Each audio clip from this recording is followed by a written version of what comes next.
See if they look settled.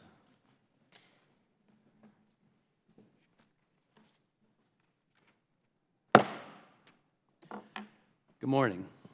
The Select Subcommittee on the Coronavirus Pandemic will come to order. I want to welcome everyone. Without objection, the chair may declare a recess at any time. I now recognize myself for the purpose of making an opening statement. And before we get started, I do want to take a brief moment of silence for the lives lost, students and teachers, in Nashville yesterday.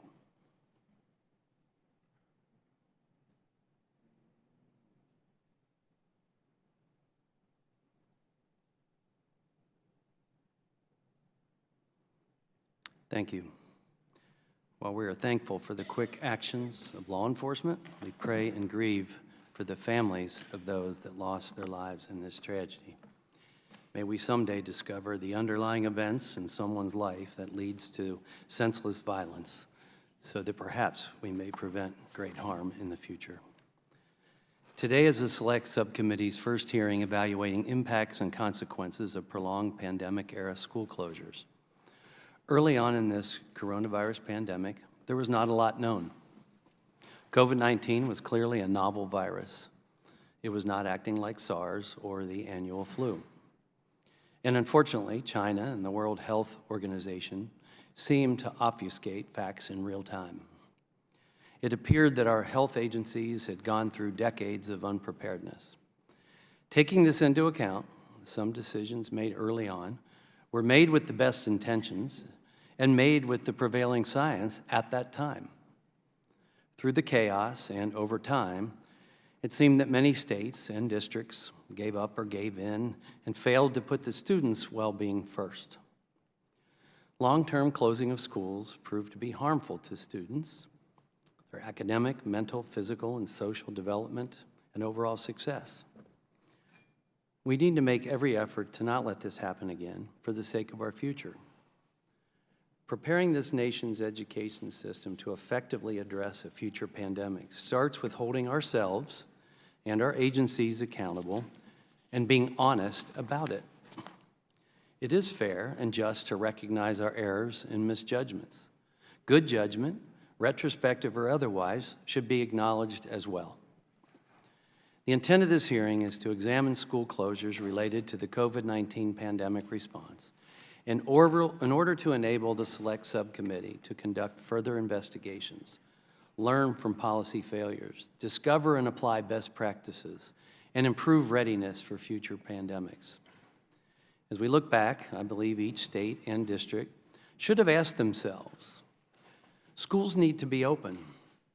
Students need in-person instruction. How can we achieve that? Many schools did just that. In full perspective, and indeed retrospectively, the baseline should have been to keep schools open and to ask how that gets done to best protect the health of students and teachers, but also provide the in-person learning and social interaction that children need in order to develop normally. Preparing a nation's education system to effectively address a future pandemic starts with holding our health agencies accountable and to expect an open scientific process, steep in accurate data in order to drive sound policy decisions. Who knows? The next pandemic may affect children more than adults. Will we be prepared to minimize harm? In the case of COVID-19 pandemic, the lingering negative effects have been many: academic, mental, economic. There are also secondary harms of prolonged school closures that fell upon children. For example, abuse and poor nutrition among them. We must strive to be prepared to never let this happen again. Our children have paid the price and are continuing to pay the price. Let's make sure that those involved with policy decisions were not motivated in some way to put themselves above our children and their futures. This isn't a question of right or left. Opinion difference is one thing, right and wrong is yet another. It's upon us to fully investigate whether officials truly place the best interest of our nation's children first, or were there other factors at play. Honesty is non-negotiable. Our students and our families deserve answers. I look forward to working with my colleagues on both sides of the aisle to deliver the truth to the American people so that we can better prevent, prepare, protect, and maybe even predict when it comes to our pandemic response in the future. I would now like to recognize Ranking Member Ruiz for the purpose of making an opening statement. Thank you, Mr. Chairman. Let me begin by also expressing my condolences to the parents and families who lost a loved one yesterday at Covenant School in Nashville. And as we grieve the loss of another 6 lives to the epidemic of gun violence in America, we must act beyond condolences and enact common sense reforms that put our children and communities first. I'll now turn my attention to another issue of critical importance for our children's health, safety, and well-being. Over the last 3 years, the impact of COVID-19 pandemic on our nation's children has weighed heavily on the minds of parents, students, educators, and Americans all across the country. As a physician and a father, it's certainly been at the top of my mind. Today, I hope that we make progress on identifying evidence-based solutions to help America's children live and learn healthily and safely. In this work, our goal must be to make our schools resilient for the next highly contagious, lethal virus so that we can keep schools open, protect students and teachers, prevent outbreaks, and reduce transmissions of the virus in our communities. We must help children cope with the anxiety, depression, and trauma they experienced during the pandemic, which continue to impact their mental health and academic performance to this day. And my heart breaks for the many suffering from anxiety and depressions and families who lost a son or daughter from suicide. We must also identify ways to help students not only catch up in school, but also excel in the future. To do right by our nation's parents, students, and educators, we must have an honest conversation today, one that is objective, guided by compassion, and led by facts and science. That includes taking a comprehensive approach to examining actions taken throughout the entire days of this public health crisis, including the earliest days. From the beginning, President Trump and his administration did not act with the urgency needed to reduce transmission, communicate honestly with the American people, and equip our schools with the resources they needed. Instead of working to efficiently manufacture PPE, scale up testing, and promote basic public health measures like masking and social distancing, President Trump chose to politicize this virus, calling it a hoax and downplaying its severity, saying it would go away just like the flu. But as the coronavirus reached pandemic proportions, public officials of all political persuasions had to act to suspend in-person learning, slowing the transmission of an airborne virus that easily spreads in closed, confined spaces like classrooms. The Trump administration's early failures resulted in the prolonged suspension of in-person learning, so much so that when in January 2021 rolled around, less than half of America's schools were open for full-time in-person learning. President Biden took a different approach. The Biden administration took swift action to develop evidence-based guidance for schools. And congressional Democrats enacted the American Rescue Plan to help kids in schools get back in school safely and responsibly. The results speak for themselves. 1 year after President Biden was sworn into office, our efforts more than doubled the number of schools open for full-time in-person learning to 95%. And schools didn't just reopen, they stayed open. Today, more than 99% of schools in the United States have safely and responsibly reopened for in-person learning. That is a direct result of the American Rescue Plan, targeted investments in childhood education to keep students healthy and safe while they learn. In fact, key funding from the American Rescue Plan is already at work, rebuilding schools' crumbling infrastructure, upgrading their ventilation systems, and getting students the resources they need. I'll give you an example. Coachella Valley Unified School District, where I went to school, is putting $2 million of their funding toward making critical updates of air purification systems that can filter out viruses so that kids can breathe cleaner air in their classrooms. The American Rescue Plan also included strong provisions to not just get kids back in school, but also to make up for the lost classroom time, requiring that 20% of all funds go toward addressing learning loss. Again, CVUSD in my district is investing nearly $600,000 for instructional support and over $1.8 million for emotional and behavioral health support. We should look to build on this progress. So let's not turn our backs on life-saving public health measures that reduce transmissions in schools and our communities, including vaccines, which have saved more than 3 million lives and prevented nearly 120 million COVID-19 infections in the United States, as shown in a Commonwealth Fund study. Social distancing, which, if not in place at the time, would have resulted in a 35 times greater spread of COVID-19 between March and April of 2020, according to a peer-reviewed report in Health Affairs. And effective mask wearing, which researchers at Duke University found was associated with a 72% reduction of in-school COVID-19 cases. We should aim to put people over politics and work together to prioritize our children's health and well-being both inside and outside the classroom. Because when we do just that, we will set our kids up for success and help them thrive now and into the future. Thank you. Pursuant to Committee on Oversight and Accountability, Rule 9G, the witnesses will please stand and raise their right hands.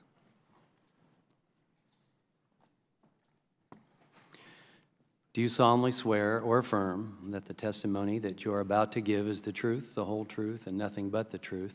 So help you God.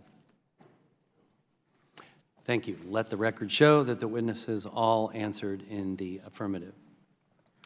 Our witnesses today are Mr. David Zwig. Mr. Zwig is an investigative journalist and author writing for The Atlantic, New York Magazine, and the Free Press. He has investigated and written extensively regarding pandemic-related school closures and their intersection with available science and outside influences. He is the author of the forthcoming book titled An Abundance of Caution about American School Closures During the COVID-19 Pandemic. Dr. Tracy Beth Hogue. Dr. Hogue is a physician and holds a doctorate in epidemiology. She currently practices in Northern California and works at the University of California at San Francisco in the Department of Epidemiology and Biostatistics.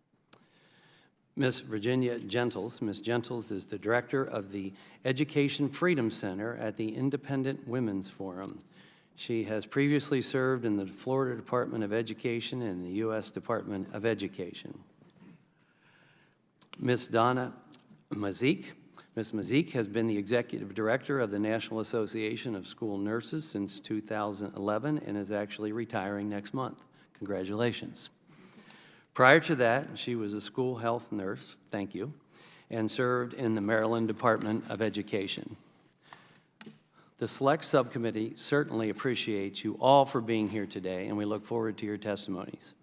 Let me remind the witnesses that we have read your written statements, and they will appear in full in the hearing record. Please limit your oral statements to 5 minutes. As a reminder, please press the button on the microphone in front of you so that it is on and the members can hear you. When you begin to speak, the light in front of you will turn green. After 4 minutes, the light will turn yellow. When the red light comes on, your 5 minutes has expired, and we would ask that you please wrap up. I'd now like to recognize Mr. Zwig to give an opening statement. Good morning, and thank you, Chairman Wenstrup, Ranking Member Ruiz, and members of the subcommittee for inviting me to testify today. Since the spring of 2020, I have been researching and writing about the nexus of children and schools and COVID. I've conducted more than 100 interviews with experts in a wide range of fields, from infectious diseases to pediatrics to epidemiology to psychology and more about this topic. I'm currently writing a book for MIT Press, within which I will explore and explicate the decision-making process behind school closures. I would like to offer my overview of some of the consequences of school closures and learning interruptions during the pandemic. The place to begin is by asking a question. Is school an essential service? If the answer is yes, then that means there is harm if it is denied to children. In America, the option of free school is a long-cherished right. In March of 2020, out of an abundance of caution, that right was taken away from more than 50 million children. The country was facing a novel and deadly virus, and in the eyes of many, this was a reasonable action. Yet caution does not only run in one direction. Recognizing this, At the end of April and in early May, many schools throughout Europe began reopening. In the United States, however, with rare exception, they remain closed for the rest of the academic year. While most of our focus will be on the effects of closures through the 2020/21 school year, looking back to spring of 2020, it could be easy to lose sight of the fact that a three-month school closure was in itself unprecedented and not without repercussions. In the fall of 2020, things took a consequential turn. Millions of American children began going back to school, while millions of their peers did not. Many of them in California, Virginia, Maryland, among many other states, did not step foot into a school building for more than a year. Within states, a child could find herself in school full-time while her best friend down the block was confined to her bedroom. Millions of children in private schools also attended in person while peers in the same cities and towns did not. Still, millions of other children were enrolled in hybrid learning, where schools were listed as, quote, open, yet students only attended part-time, some as little as one half day each week. If you believe that school is an essential service, as I do, then the circumstances I just described were baldly inequitable. When the option of school was taken away from only some children, it did not remedy whatever inequities that already existed. Rather, it exacerbated them. Numerous analyses from Ohio State, Brown University, Harvard, among many other institutions, have repeatedly found direct correlations between time out of school and learning loss. They found that remote instruction was more prevalent among Black and Hispanic students, and that it was a primary driver of widening the achievement gaps.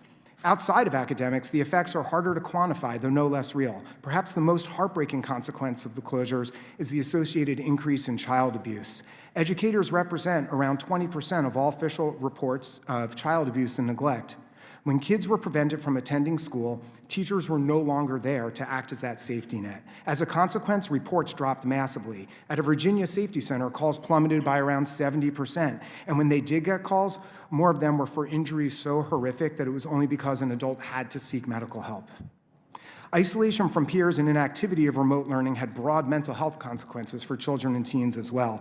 Numerous studies showing depression and anxiety spiking in relation to the closures.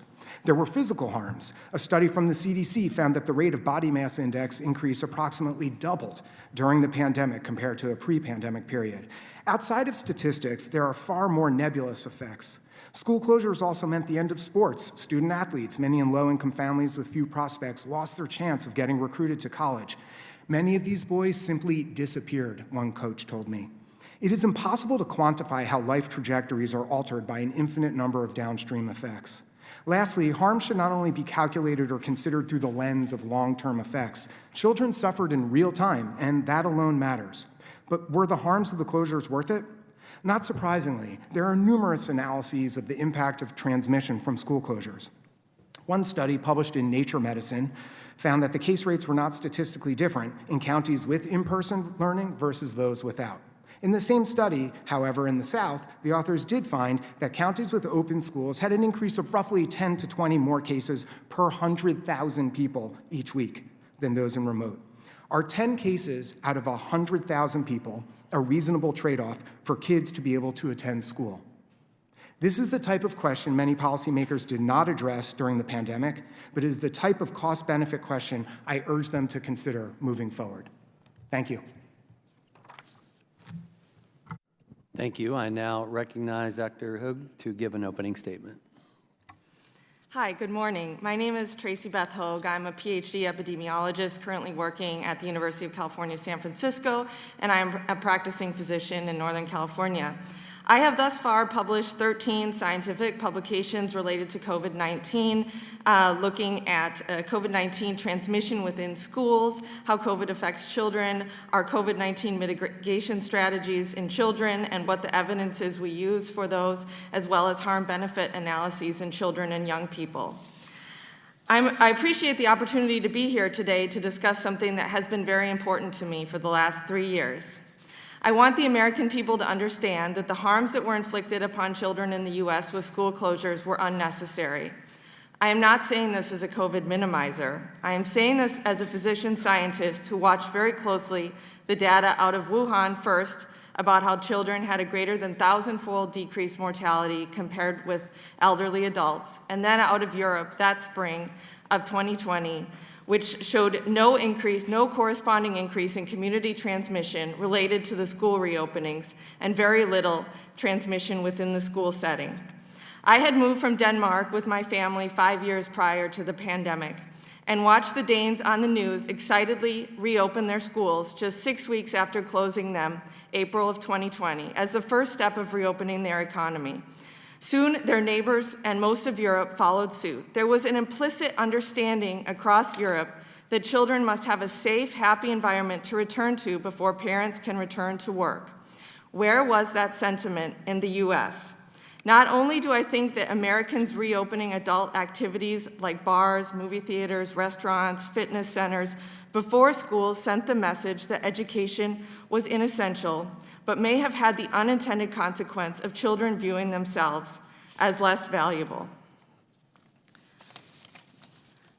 Looking into the fall of 2020, in stark contrast to Europe, the CDC set reopening guidelines that put greater than 90% of the country in the most restrictive tier for reopening based on arbitrary community transmission levels, which we had already seen from Europe were not necessary to reopen schools.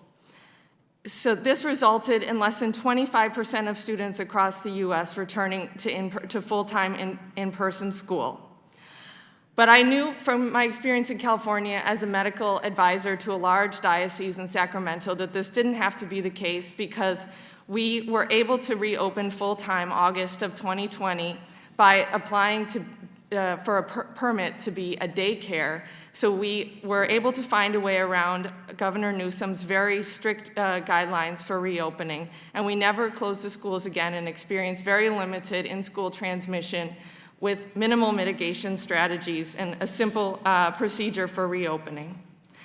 I went on to research in-school transmission in Wood County, Wisconsin, and published with the CDC, finding that in-school transmission in Wood County, Wisconsin was minimal over the fall semester of 2020, and there was a 37% lower rate of cases in the schools than in the surrounding community. So it never made sense, and we knew this from Europe, to keep our children out of school when they had a higher risk of transmission outside of school than in school.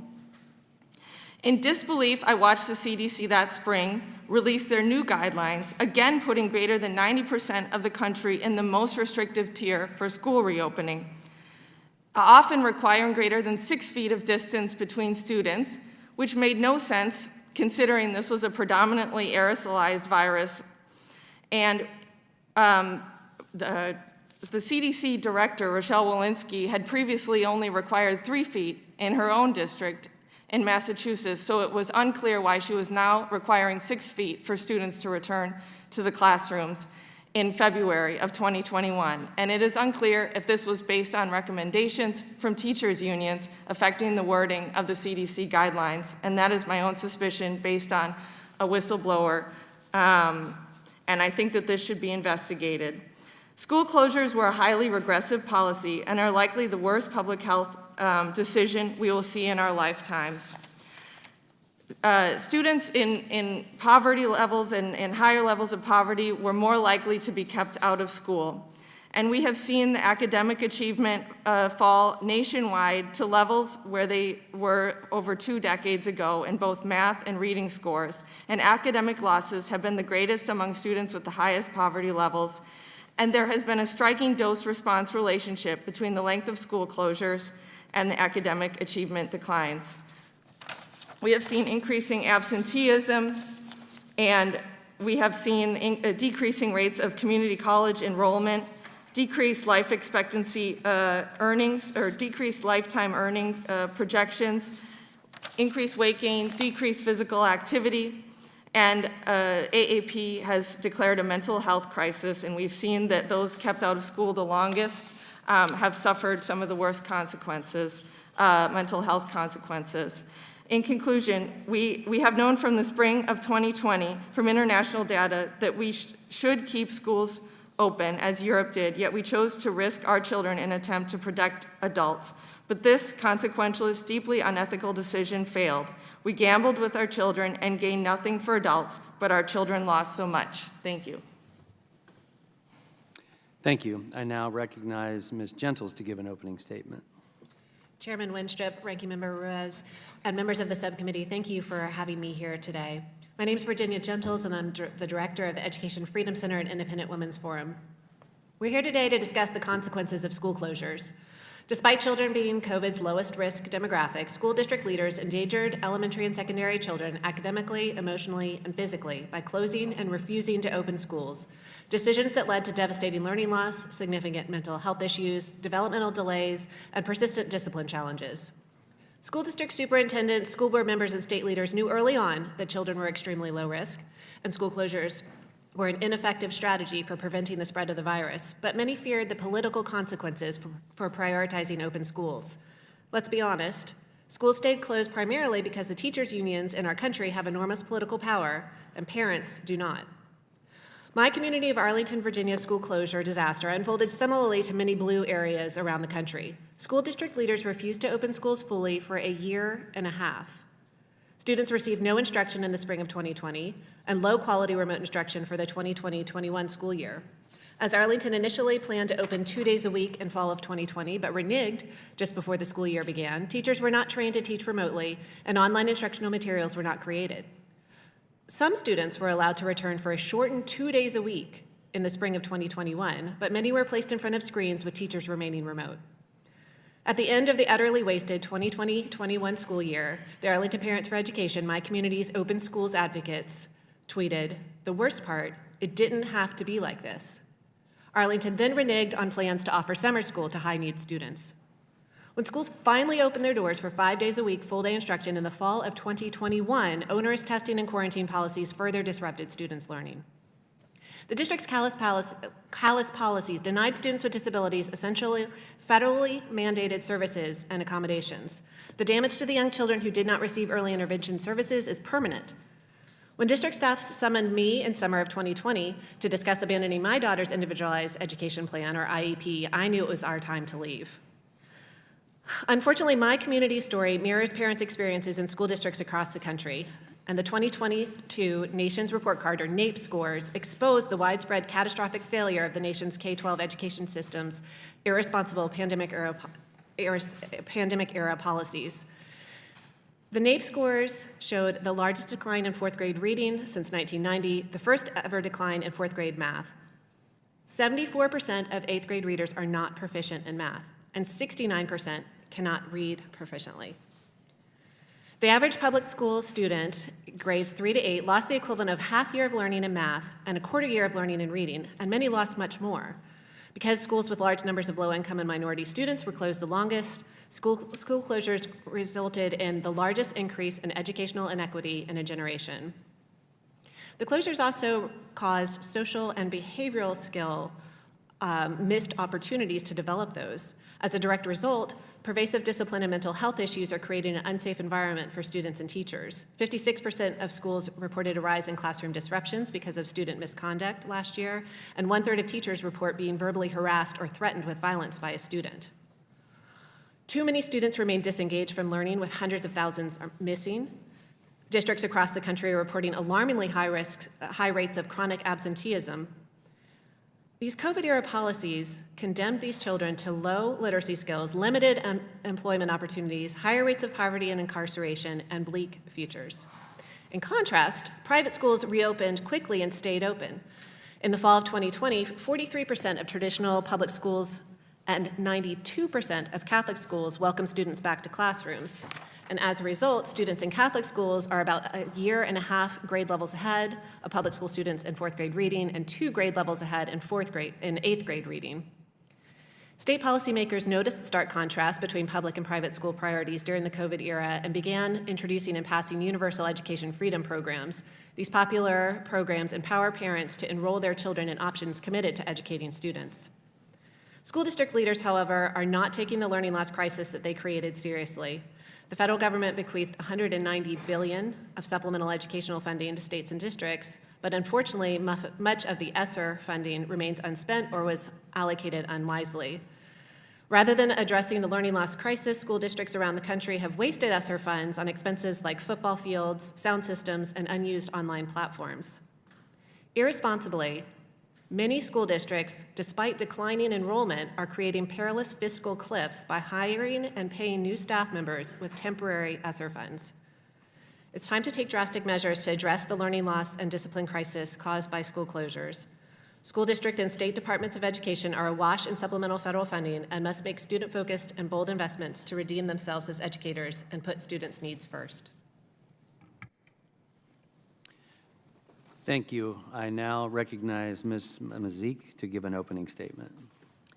Chairman Wenstrup, Ranking Member Ruiz, thank you for inviting me to testify today. I also acknowledge Chairman Comer and Ranking Member Raskin. As I offer testimony today as Executive Director of the National Association of School Nurses, or NASN, on behalf of 95,000 school nurses across the country who work to support student learning and academic success by making sure students are healthy and safe. School nurses are critical members of student support teams, serving at the nexus of education and public health. In 2020, the U.S. Census Bureau reported 4.3 million children were uninsured. For many children living in or near poverty, the school nurse may be the only healthcare professional they access regularly, and access to a school nurse advances health equity. School nursing practice focuses on student-centered care that occurs in the context of the student's family and school community. Health and learning are linked, which is why all students should have their health needs met during school hours. In addition to education, schools are places where health care happens and an essential part of our nation's public health infrastructure. The pandemic wasn't the first time that schools and school nurses responded to infectious disease outbreaks. That included school closures. In fact, in April 2009, a school nurse identified the first cluster of H1N1 among students. At that time, schools and local health authorities collaborated on when to close schools.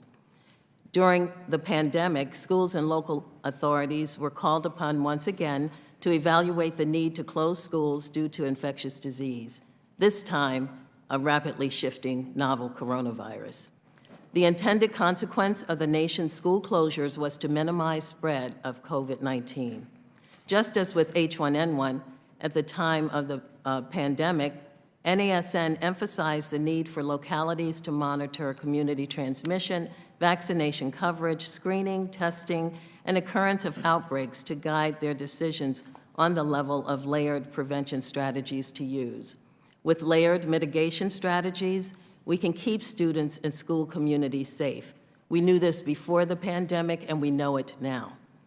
A modeling study on transmission of COVID-19 in schools noted that the use of multiple mitigation strategies, along with contact tracing by school leaders, staff, and parents, would reduce COVID transmission by at least 69%. As the novel coronavirus caused schools to shut down, school nurses continued to serve students and families. NASN places priority on equitable in-person learning located in healthy and safe school environments. We called on Congress and the administration to reopen schools in the late spring and summer of 2020, understanding that it was essential for children to be back in school. Decisions to return to in-person learning needed to be based on public health data, including data at community levels, where coronavirus transmission rates varied. And adequate resources and plans needed to be available, including PPE, cleaning and disinfecting supplies, testing strategies, and contact tracing, as well as adequate staffing to support the implementation of these measures. School nurses are critical to the implementation of mitigation strategies in schools. While NASN's vision is that all students are healthy, safe, and ready to learn, the reality is a bit different. It is estimated that 1 in 4 students in the United States have a chronic health condition, and approximately 6% of those students have multiple chronic health conditions. A recent study in JAMA Pediatrics found that schools are the de facto mental health system, providing services to 57% of adolescents who needed care before the pandemic. Prior to the pandemic, schools were already understaffed with school support personnel, including student mental health support. And 25% of schools, students did not have school nursing services. School closures due to the pandemic highlighted the cracks in the foundation that have now grown to be large fissures. To support students' social, emotional, and mental health needs at school, NASN called for more investments in specialized instructional support personnel, such as school counselors, nurses, psychologists, and social workers. The pandemic highlighted the interdependence of health and learning. It also created a historic opportunity to build systems that better support the whole child and their communities. All students deserve to have their health needs met while at school. School health services provide equitable support for all students being in school, healthy, and ready to learn. Thank you. I want to thank you all for your testimonies, and I'm going to yield time for me to ask questions, but I do want to start by saying I really appreciate Ms. Mazik and Mr. Zwig in particular talking about the essential need for children to be in school and all that comes with it. And as I said in my opening statement, the importance of why we should be striving, regardless of what is going on with the pandemic, striving to find every possible way we can to have kids in school. So I appreciate your testimonies on that. But aside from the debate on whether the schools should be open or closed, just for a minute, I want to discuss the differences between the schools that were open and the schools that were closed. So Mr. Zwig, you mentioned that school is an essential service. I want to talk about the inequity in how school was delivered during the pandemic, if you will, and combine that with whether states and districts prioritize in-person instruction, and did that perform better than those that were remote? So I'm kind of combining a few things here, if you don't mind. And were the districts that stayed remote longer more likely to be in already disadvantaged districts? Did you find that? I can repeat those if you want me to, but. I think I got it. Thank you for the question, Chairman. There are a number of analyses that looked at comparing the academic achievement related to the amount of time that children were in or not in school. You may hear talk about certain scores at a state level where they found that there wasn't a large difference through that particular lens. But what's interesting to understand about that is that's very crude data when you're looking at states. But the analyses that actually drilled down at the district or county level did find very stark differences. So there was a analysis by Vladimir Kogan at Ohio State University. He found that districts with fully remote instruction experienced test score declines up to 3 times greater than districts that had in-person instruction for the majority of the school year. Moreover, the research showed that disadvantaged students had disproportionate learning declines during the academic year.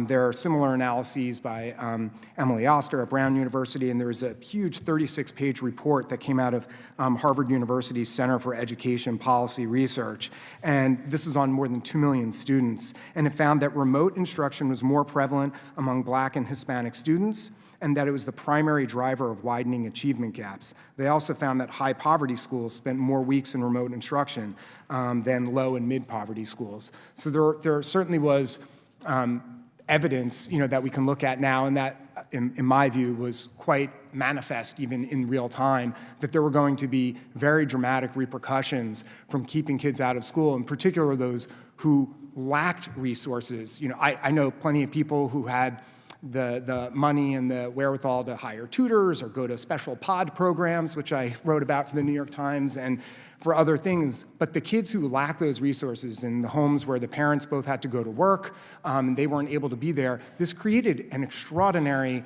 circumstance for them where you had either young children left home alone with a device all day, or they then went to daycare centers or maybe a relative's home. And this is kind of the core element of when we think about what did closing schools or do these hybrid programs, what do we achieve from that?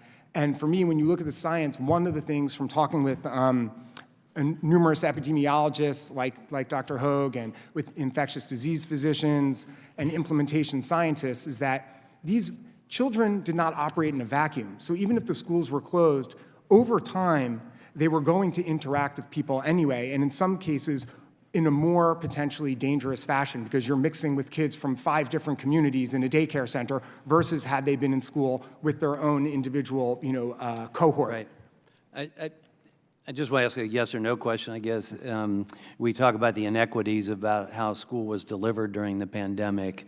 To me, and seek your opinion, to me, this is a great opportunity for us to learn some valuable long-term lessons. Would you agree with that? I certainly would. Thank you. Ms. Gentles, can you discuss the academic impacts of the prolonged school closures, specifically to the academics and also the children's social and behavioral development?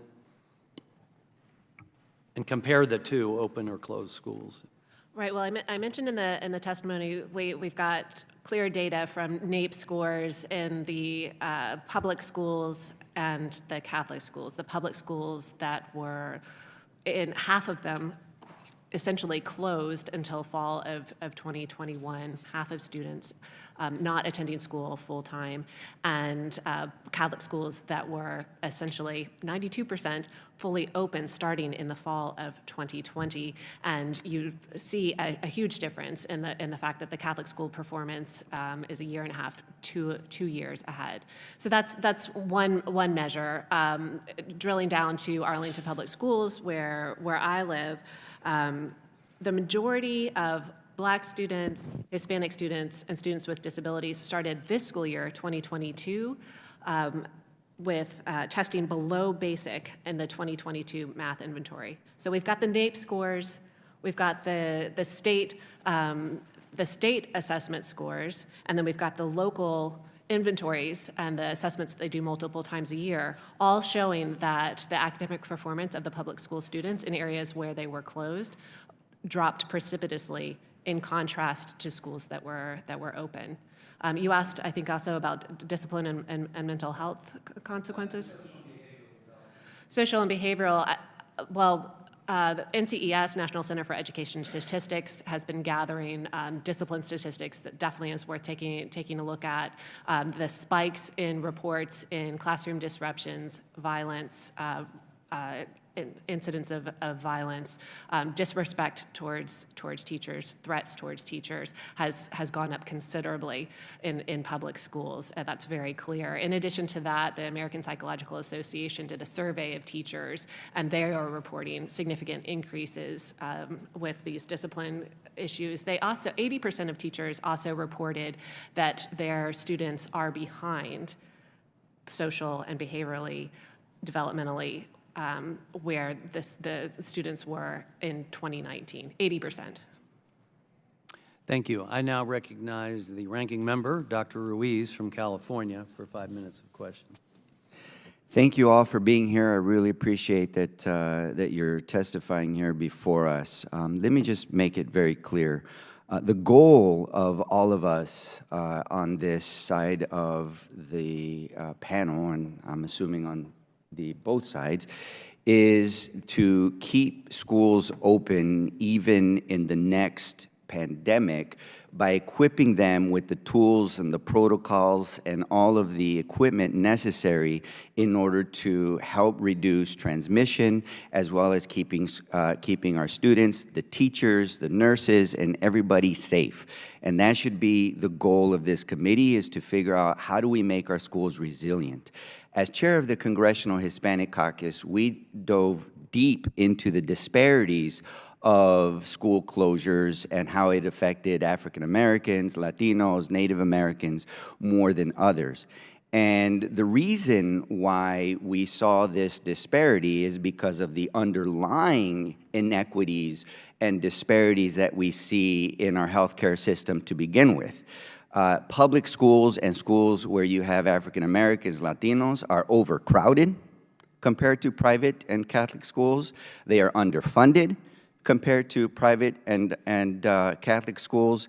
And in those communities, those workers live in overcrowded housing. So the risk of increased transmission, as borne out by the data in African American and Latino communities, was much higher.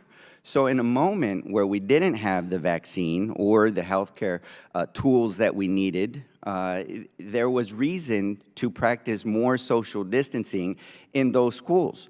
And schools that had an abundance of funding were able to quickly bring their students back. They were able to comply with some of the guidelines and had the equipment necessary.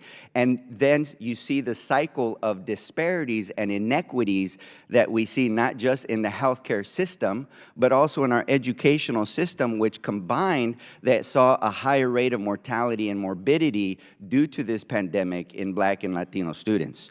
That is why, and I must say that in the infrastructure law that we supported, in the Inflation Reduction Act that we supported, in the omnibus that we supported, there was equity built into the funding in order to address the public health schools and the communities that have historically been under-resourced for whatever reason, in order to prevent and stop this transmission and to protect the communities so they can have an equal playing foot in education and keeping their schools open and in having to build resilient communities to begin with.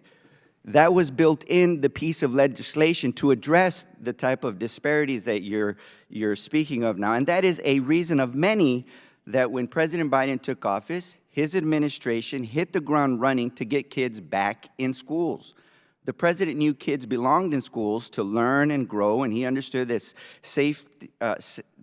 understood that we needed to get kids back in school safely and responsibly, and open schools safely and responsibly, equipped with public health tools that was crucial to putting our nation on firmer footing in its pandemic recovery. Within 1 year of President Biden taking office, the number of schools that were safely reopened were more than doubled to 95%. And thanks to the Biden administration's decisive action, more than 99% of America's schools remain fully open for in-person learning. Ms. Mazik, when President Biden took office in January 2021, just 46% of public elementary and middle schools were fully reopened for in-person learning. Is that correct? That's the data I see. And so prior to when President Biden took office, had the federal government provided the necessary guidelines, tools, and resources to facilitate kids' safe return to the classrooms? There have been investments in bringing students into schools. Before the Biden administration, or was it with the Biden administration taking office? There were some CARES Act funds, and then there was the ESSER funds and other funds to provide in-person learning, because we know that in-person learning promotes overall student health and well-being. And what was lacking at that time before President Biden that we needed to do in the American Rescue Plan? Specifically, what was lacking around the health of students? Around the response to get our kids safely and responsibly back into schools. Yeah. One of the issues that was concerning was the equipment, the supplies. PPE was in short supply. Healthcare does happen at schools, and to provide healthcare in schools, there was a need for equipment such as PPE, cleaning and disinfectant, Okay. and ventilation in schools. So less than 1 month after President Biden ordered the Department of Education and HHS to develop these evidence-based guidance, the CDC issued comprehensive guidance for testing, maxing, and vaccination to support the safe return to in-person learning. Ms. Mazik, how did these resources bolster local policymakers and public health officials' efforts to reopen schools? Well, with vaccination, there was an ability to protect the community. There were layered mitigation strategies that were available. As the novel coronavirus, we understood what it was doing, how to deal with it, especially from a point of mitigating factors, with vaccination being one of the first lines. I thank the chairman for his grace. I just have one more question. What lessons can we learn from our response to the COVID-19 pandemic to minimize the impact of future pandemics on our nation's children? Well, I believe that one of the lessons we learn is that keeping children in school is important. We know that that's important, and in order to do that, we need to bolster the supports that they need in order to be in school learning. They need health, public health. They need the supports from specialized instructional support personnel to help them be available for their learning. I now recognize the chairman of the full committee, Mr. Comer from Kentucky, for 5 minutes of questions. Thank you, Mr. Chairman. As the parent of 3 kids in the public school system, a school system that had prolonged shutdown, that did almost a full year of virtual learning, I think we share, my wife and I share the frustration of many parents in America and can testify to the fact that our children are behind as a result of virtual learning versus in-person learning. On February 12, 2021, the Biden administration released its first guidance for schools entitled The Operational Strategy for K-12 Schools Through Phased Prevention. Now, according to Director Walensky herself, this guidance, when issued, recommended keeping 90% of America's schools closed. And I think it's very clear the Biden administration wanted to keep our kids out of the classroom and completely switch to virtual learning versus in-person learning. Ms. Mazik, did the National Association of School Nurses consult with the CDC regarding the CDC's February 12, 2021 K-12 operational strategy prior to its release? That's something I'd have to look back and see. I don't have an answer for you today. You can't remember if they consulted with you prior to? In 2021, February 2021, I'd have to look and see. So do you remember if the National Association of School Nurses provided any suggested edits or revisions to the CDC? Chairman Comer, I'd have to be able to look and We're- see. That's, well, it's let me- 2021, that's, Right. I received a letter today that from Chairman Wenstrup that there is a desire to find out this information, and I acknowledge receipt of that letter and fully intend to cooperate with that. But right now, in this moment, to say what I did related to a document in 2021 is something I can't answer with specificity. Well, let me ask you this. How often was the National Association of School Nurses, how often were you all called upon to consult with the CDC or either presidential administration? The National Association of School Nurses has had cooperative agreement with a branch of the CDC to do programming around COVID, making sure that students were healthy and safe in school, and also that they would have the mental health supports that they would need. So I guess I'm still unclear as to, I'm just trying to get a picture of how often you all consulted with this guidance. I mean, this is important guidance that the administration will be putting out that has had a negative impact on public education in America. I don't think anybody would disagree with that. I think everyone's heart was probably in the right place, but I'm trying to determine who all provided input on this. If it was, we have suspicions, but we were wondering if the National Association of School Nurses were able to provide any input, because you all would obviously be on the front lines of this. School nurses are very definitely on the front lines of this pandemic. You're asking for two different things. The National Association of School Nurses, like many public health folks, looked to the CDC for guidance to see what was involved. That is what the National Association did, certainly. In terms But they of didn't whether or consult not, with you. They didn't ask your all's opinion on anything. in terms of consulting for the documents, that is not something that I can tell you definitely. I think that in my complying with the request of the letter that came today, I would be able to determine that. Dr. Hogue, that document that I've referred to recommended schools require the universal masking of children and 6 feet of physical distancing. Were those necessary to keep schools open?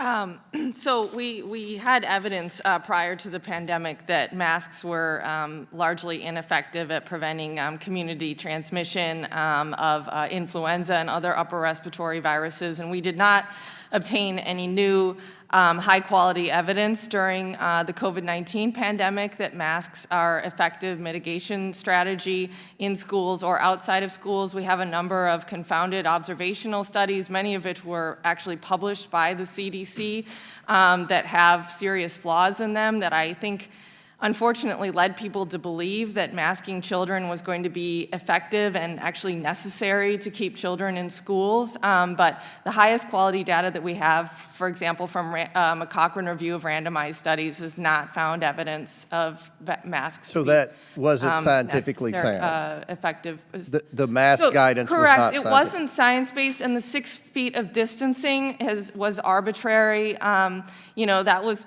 based on basically just looking at how far certain size droplets spread. It wasn't based on actual transmission of disease, and we knew very on that COVID-19 was predominantly aerosolized and airborne transmission. So we ended up getting some pretty good observational data, not finding correlation between amount of distancing, 6 versus 3 feet, and case rates in schools.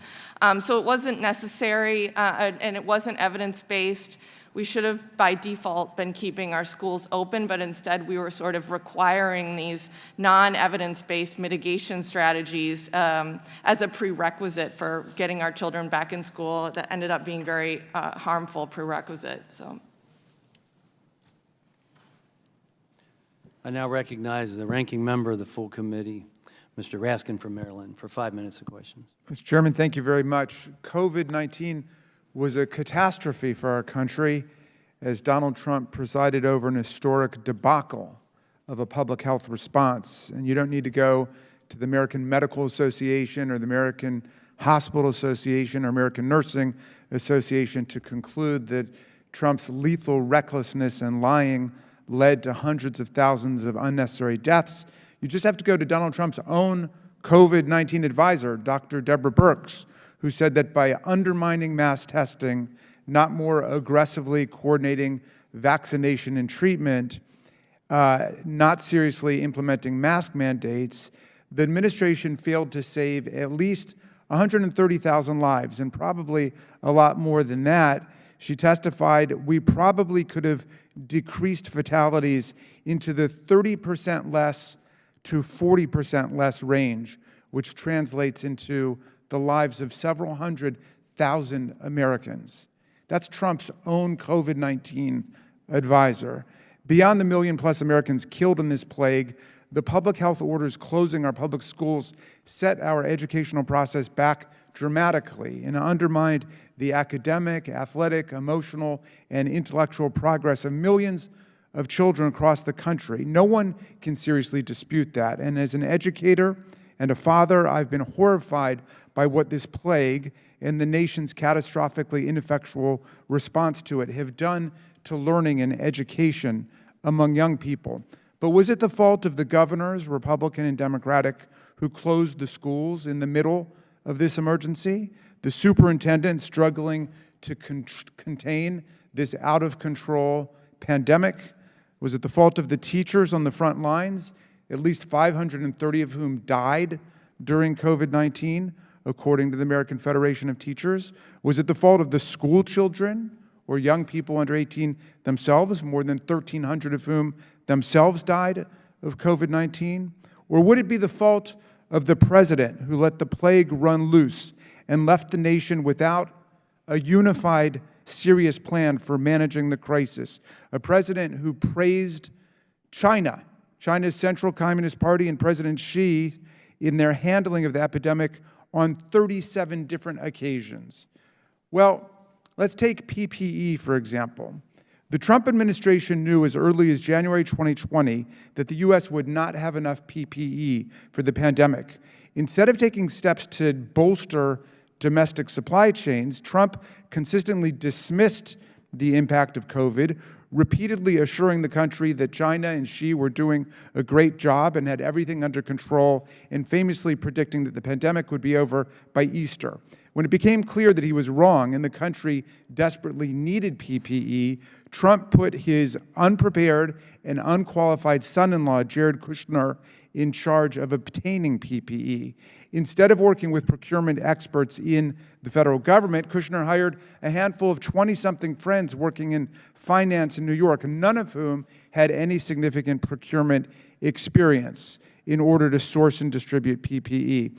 Ms. Mazik, you're a school nurse with the National Association of School Nurses, headquartered in Silver Spring, Maryland. So you understand the lengths to which schools went to keep kids safe throughout the pandemic. What did it mean for schools when they could not access the PPE they needed to protect the school children against the deadly virus in the spring of 2020? The unavailability of sufficient PPE, Ranking Member Raskin, was a concern because of the healthcare workers, the school nurses who were working with students. Most immediately, with the healthcare that was happening throughout the nation, healthcare professionals were advised to use PPE. That needed to happen for the school nurses, number one. Thank you. Well, let's look at testing. It took months for the CDC to develop and distribute a reliable test.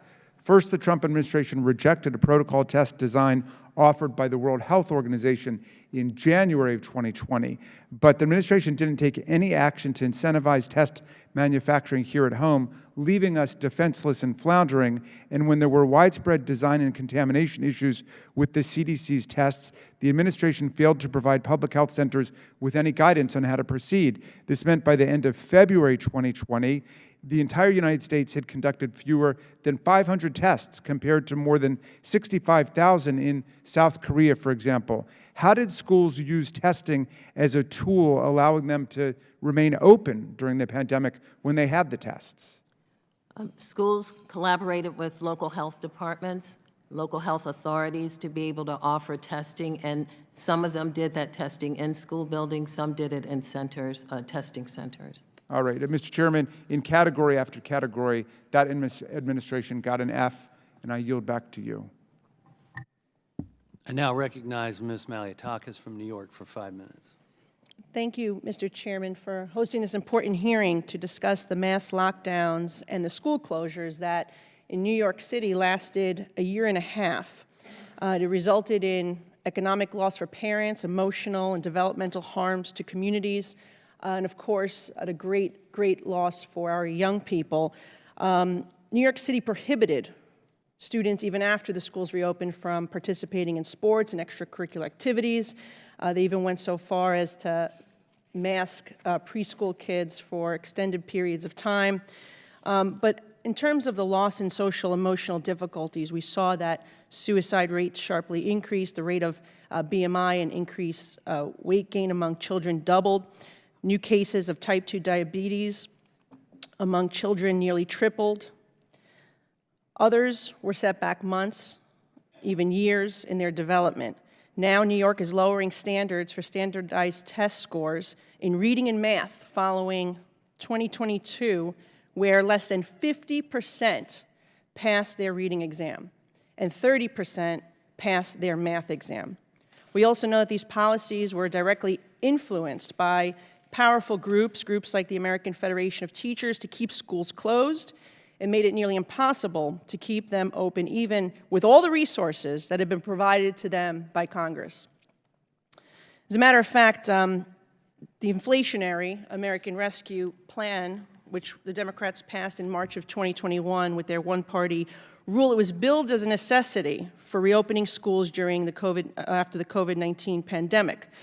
They decided to spend this money despite $1 trillion sitting there unused for the previous packages. This ARA provided another $122 billion for elementary and secondary schools. It was so critical. They needed this money. They could not open the schools without it. Guess what? As of November, only 15% of that money has been spent. They then created another fund additional $5.5 billion in relief funds for private schools with low-income students severely impacted by the pandemic. And we know, though, there was a clause in there, of course, so the governors, including one like mine, could raid that money and use it for all sorts of different purposes. So to date, out of that pot, $157 million has already been diverted to pay for other programs. Currently, $736 million has yet to been allocated to the private schools, and it is risk, again, of being raided by the governors. In total, $190 billion was allocated to aid school across the country since 2020. And instead of using that funding for its original intent, we see states like New York spending it on all sorts of stuff, right? New York City allocated $12 million to go for restorative justice programs. They did implicit bias, anti-racism training. New York State Ed decided to put more money in diversity, equity, and inclusion programs. I don't know what that stuff has to do with COVID. I'm not sure what it has to do with reopening our schools either. So I guess my first question is, knowing what we know now and what we learned during the pandemic, specifically about how the virus posed such a low risk to children, was it necessary that excessive $190 billion in spending to reopen schools? Yes or no? Go down the line. No, sorry. CARES Act was understandable in March of 2020. That's just now being spent down 3 years later. So the subsequent two bills, no. Just say a yes or no. Okay. I gave examples of what New York did. Would anyone like to comment on any awareness that they have of what other states may have done with that money? We definitely have heard too many examples of the funds being expended on athletic endeavors and infrastructure. The funds were flexible. This isn't illegal or fraudulent that the districts and states are directing the funds to these endeavors, but it obviously reveals their priorities. We're dealing with a once in a lifetime academic crisis. We need to be shouting from the rooftops that the funds need to be focused on academic recovery. You all put in the requirements that 20% needed to be going to academic recovery, and that's being done at a minimum. All right, I'm running out of time here. One last question. Should the federal government audit that money to find out where it went? Yes or no? Yes, definitely. And should the states be Yes. forced to repay that money if it's unspent still?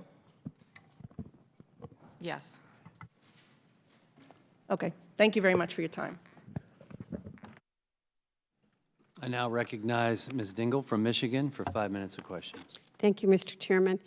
I want to do a couple of things before I get into my questions, and one is to set the record straight on masks. I think that too many people criticize common sense precautions for students and staff in classrooms and in everyday life, and I say that as one of the people that wore her mask longer than anybody. The study referred to today did not examine whether masks are effective at preventing infection. Instead, the study examined the effectiveness of masking interventions, which are contingent upon whether people wear them. In fact, the editor-in-chief of the Cochrane Library, which published the study that was referenced, issued a statement saying exactly that. Dr. Carla Soares-Weiser said, quote, "Many commentators have claimed that a recently updated Cochrane review shows that masks don't work, which is an inaccurate and misleading interpretation. The overwhelming body of scientific evidence indicates that wearing masks, particularly well-fitting masks like KN95s, is effective at preventing COVID-19. For example, one study published in February of 2022 found that wearing a surgical mask resulted in a 66% reduction in testing positive for COVID-19, and wearing a KN95 or N95 mask resulted in an 83% reduction. Another study published by researchers at Duke found that the effective mask wearing was associated with a 72% reduction of in-school COVID-19 cases, and a February 2021 article published in the Journal of the American Medical Association compiled 11 different studies evaluating the efficacy of masks each of which has independently demonstrated that masks reduce the spread of COVID-19. And Mr. Chairman, I'd like to provide copies of those for the record. Without objection. Without objection. Thank you, sir. And I also want to say again that as we talk about funds and other things, that just 3 weeks after President Biden took office, the CDC issued comprehensive guidance on how to safely reopen schools, which resulted in 60% of schools reopening in a matter of months and more than 95% reopening 1 year into the administration. And Ms. Gentile, I agree with you about what's happening in our schools. Unfortunately, I think it was happening before COVID began, and it's a reflection of what's happening in our society, and we should all care about civility, treating each other with respect, and trying to reduce this tension and division we see between too many people. But while there's still much that we don't know about the pandemic's long-term effects on our nation's youth, we're beginning to learn more. And I think we're all going to agree on something here. According to a January 2023 McKinsey report, we've been set back 2 decades of progress in learning because of this pandemic and the early missteps that forced schools to close and delayed getting kids back in the classroom sooner. Now, in large part, thanks to the American Rescue Plan and this administration's leadership in getting our nation's schools the resources to safely bring students back to the classrooms, more than 99% of schools are open for full-time in-person learning. But it wasn't, the American Rescue Plan wasn't just about getting schools to reopen. We just talked about it. It also took a forward-looking approach to pandemic recovery that we should look to replicate, including by requiring that schools use 20% of all funds allocated through the ESSER fund to address learning loss. Ms. Muzzik, you and school nurses all across the country have been on the front line of this pandemic's impact on America's students. How are schools working now to ensure students can learn in a healthy environment and catch up on lost classroom time from the height of the pandemic? Thank you. School nurses bring public health expertise as well as real-time view of conditions in schools. We believe that the best practice ensures that school nurses have a seat at the table when decisions are made. School nurses are helping students and families catch up with routine vaccinations that were delayed due to the pandemic and shutdowns of healthcare offices. School nurses are making sure that immunizations are done either in school or in the community. School nurses support the school community through constant surveillance of student and staff conditions to prevent and control spread of communicable disease and to respond in emergencies. Thank you. I'm going to try to get one more question and then have some for the records for all of you. Nearly 8 million students have lost a parent or caregiver during COVID-19. There is no doubt that that kind of loss is a cause for stress, anxiety, and depression that impacts a child's ability to learn. Ms. Merker, what's the connection between students' mental health and their learning, and how can we better support them with emotional and behavioral health support? The health of children, physical and mental, and learning are inextricably linked. They are connected together. And so it's important for students to have learning supports through specialized instructional support personnel who are able, as counselors, nurses, school psychologists, school social workers, to provide what the needs are for those students. I heard today that some students came back to school and they don't know how to be with one another because they had time in isolation. Social emotional learning is important for them. They need the social skills to develop that may have been delayed. They also need the care for any anxiety, any depression, any of the bereavement, any of the emotional and mental health concerns that they have, and they need the personnel in the school building to help them. Thank you, Mr. Chairman. I now recognize Dr. Miller Meeks from Iowa for 5 minutes of questions. Thank you, Mr. Chair, and thank you to the witnesses who are here. As a physician and a former director of the Iowa Department of Public Health, in March of 2020, as a state senator, our legislature went into pause. At that time, I recommended to our governor and to our legislators that we not close schools, especially elementary, because the data we had at that time, the scientific data we had at that time, indicated that children were of minimal risk and did not seem to be good transmitters of the virus. Later, I submitted to our Senate the American Journal of Pediatrics article in June or July of 2020 that indicated that there was very low transmission, and at that time recommended that schools should not be closed, but the CDC did not follow that guidance. So beginning in March of 2020, schools across the nation began closing, which seemed to be not unprecedented, given that we did not have as much data about the SARS-CoV-2. That led to a complete transmission of classrooms to virtual classrooms. The impact of those decisions are no secret. The Pediatric Journal of the American Medical Association reviewed 36 different studies comprising almost 80,000 children and adolescents, as well as 18,000 parents, and concluded that school adolescents or that closures were related to adverse mental health conditions, distress, anxiety, health behaviors, and obesity among children and adolescents. I argued at the time in my first year in Congress numerous times before this committee and before Dr. Walensky and Dr. Fauci and others that schools reopened in Nevada. Published article, schools reopened in January of 2021 because between March 16th and June 30th, there were 6 youth suicides. Between July 1st and December 31st, there were 12 youth suicides, the youngest of whom was 9.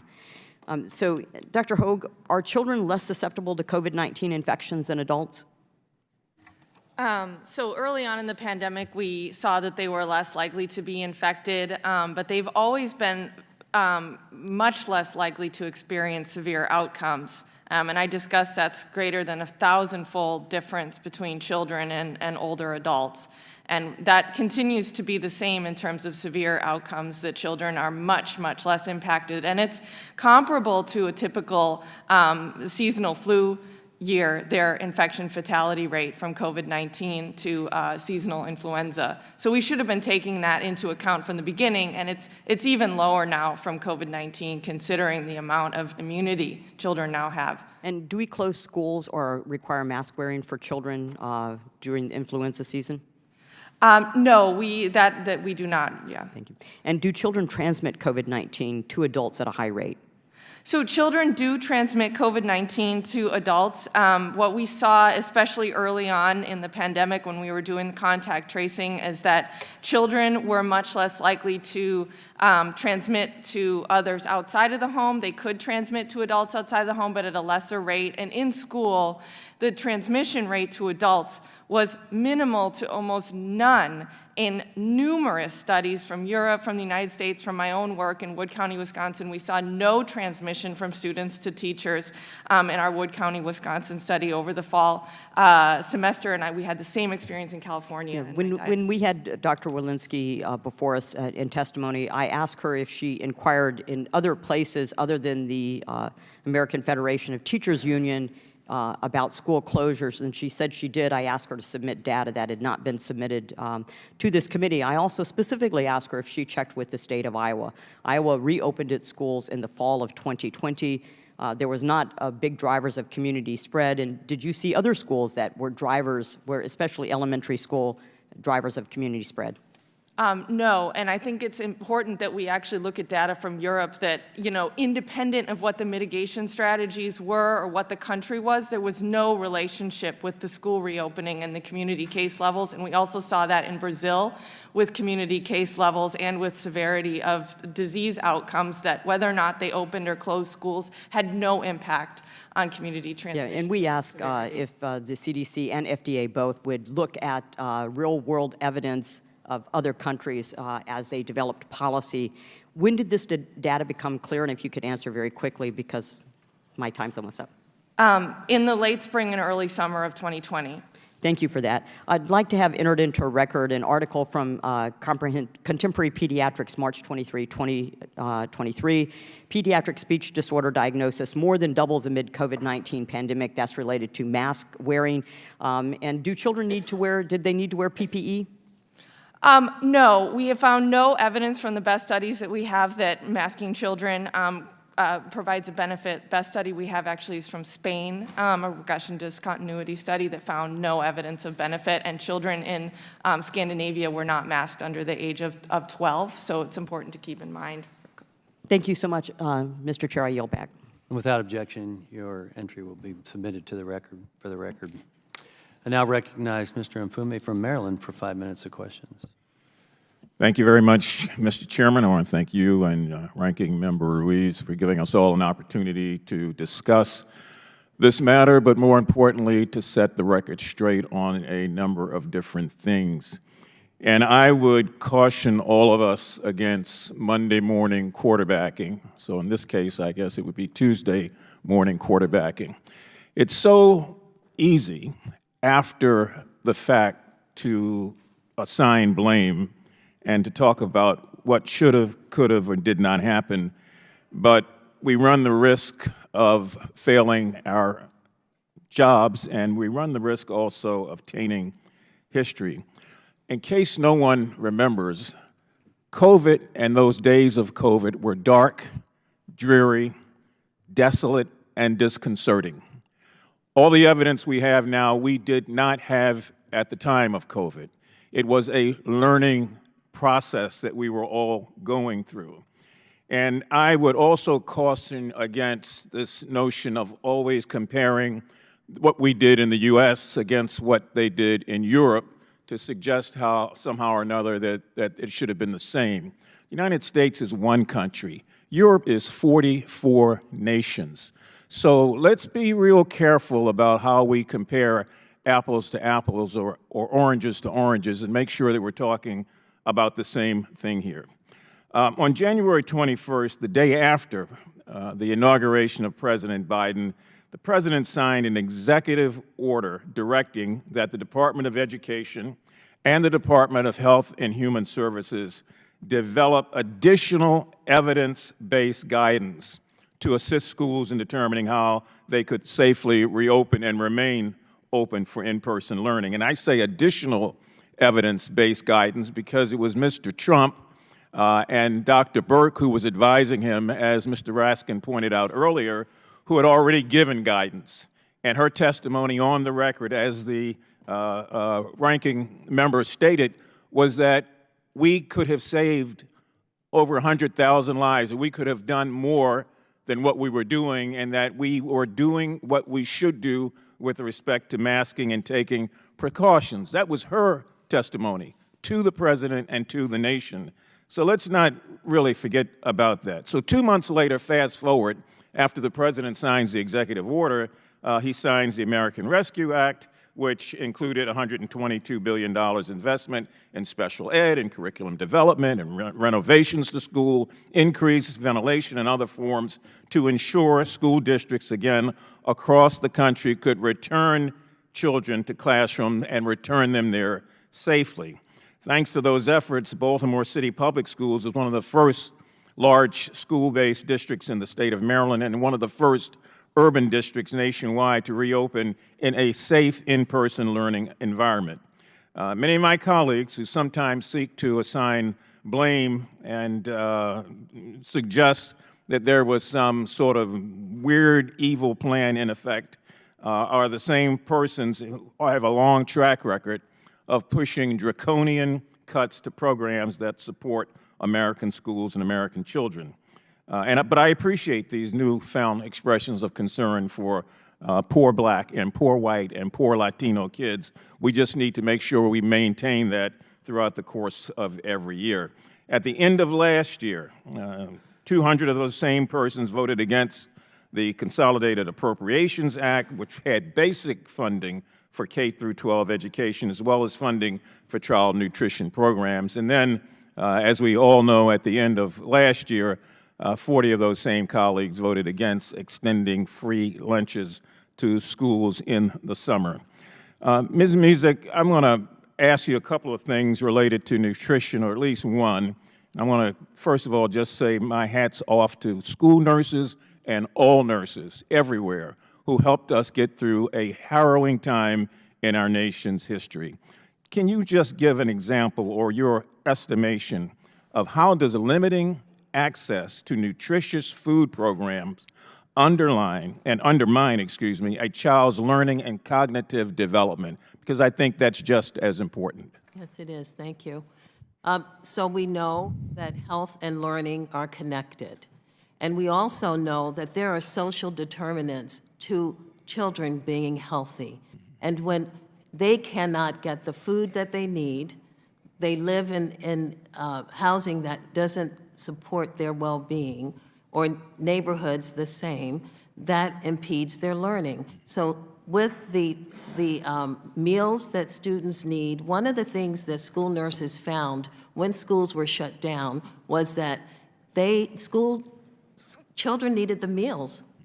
They were missing meals because school was no longer open, where they had 2 meals, generally breakfast and lunch. That nutrition is absolutely necessary for learning to happen. Thank you. My time has expired, Mr. Chairman.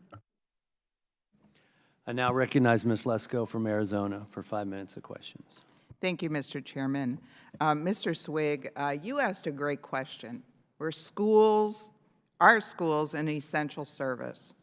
Yes. My answer is yes. And so it boggles my mind that we had grocery stores open, Walmart open, and all these other businesses deemed essential services that were open, yet we closed schools. Sweden kept daycare and schools open throughout the spring of 2020 for all children ages 1 through 15 without social distancing, masks, or testing. As of June 2020, among the 1.8 million children in this age group, 0 died from COVID-19 and only a few were hospitalized.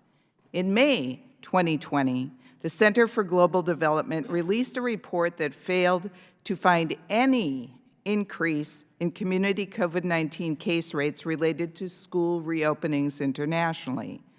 On August 7th, 2020, the CDC itself published an MMWR study based on COVID-net data, which clearly established the low risk to American children. In August of 2020, Australia and South Korea data showed that secondary infection rates were very low in schools. Yet, even with all this data showing that children were at low risk of having serious COVID effects and low transmission risks to adults, the CDC set guidelines in the fall of 2020 that would keep 99% of American schools closed. Evidence is shown by emails between the teacher union and the CDC show that the CDC was greatly influenced by the teacher union and in fact added language verbatim suggested by the teacher union. Mr. Swig, why do you think the CDC seemed to listen more to input from the teacher unions than from scientific data from other countries and from their own scientific report? Thank you, Congresswoman. I can't speak to the mindset of the people in charge of the CDC, but the broader context of your question, I think, is highly relevant. And with all due respect to the other Congress member, I think it's entirely appropriate to look at what happened in Europe and elsewhere. Those are human beings, they're children, they're in schools. I've lived in Europe, their schools, they have very crowded cities, they do not have sophisticated HVAC systems in all of their schools. That is real evidence in front of us, and I think we're talking about the difference between looking at models, looking at projections over empirical data, looking at theory over what we actually were observing. And I think that's incredibly important, and it's one of the things that I've been studying and been so fascinated by is this sort of very, very myopic, American-centric idea that nothing else is happening outside of our bubble. We had actual real-world evidence from schools in countries throughout Europe with cities, very similar demographics to our cities. The class sizes were not, 3 kids in a giant room, and that evidence for complex reasons was disregarded. Thank you. Ms. Gentles, in Arizona and elsewhere, school districts created in-person hubs where low-wage staff monitored in-person students who sat in front of their laptops while the teachers still worked remotely. This happened in Arizona to my grandkids. The governor put out an executive order saying that students needed to have a place to go if their parents had to work and they had no place else to go. So my question is, if it was safe for low-wage workers to be in the presence of children in schools, why was it unsafe for teachers to be in the schools with the children? Yes, this happened in Virginia, where I live. It happened in California. It happened all around the country. Schools turned into daycares with low-wage workers who were not unionized.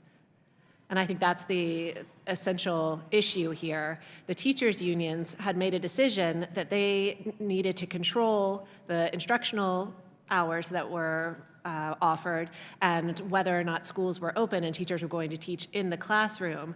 And they were going to do that. And I'm speaking about the unions, not the individual classroom teachers. The unions were going to do that until the American Rescue Plan came forward with $122 additional billion federal dollars. So there were 3 big bills that offered the ESSER funds that we've been talking about, the supplemental federal emergency funding, March 2020, and then winter, December, January, and then again, March 2021, that final ARP.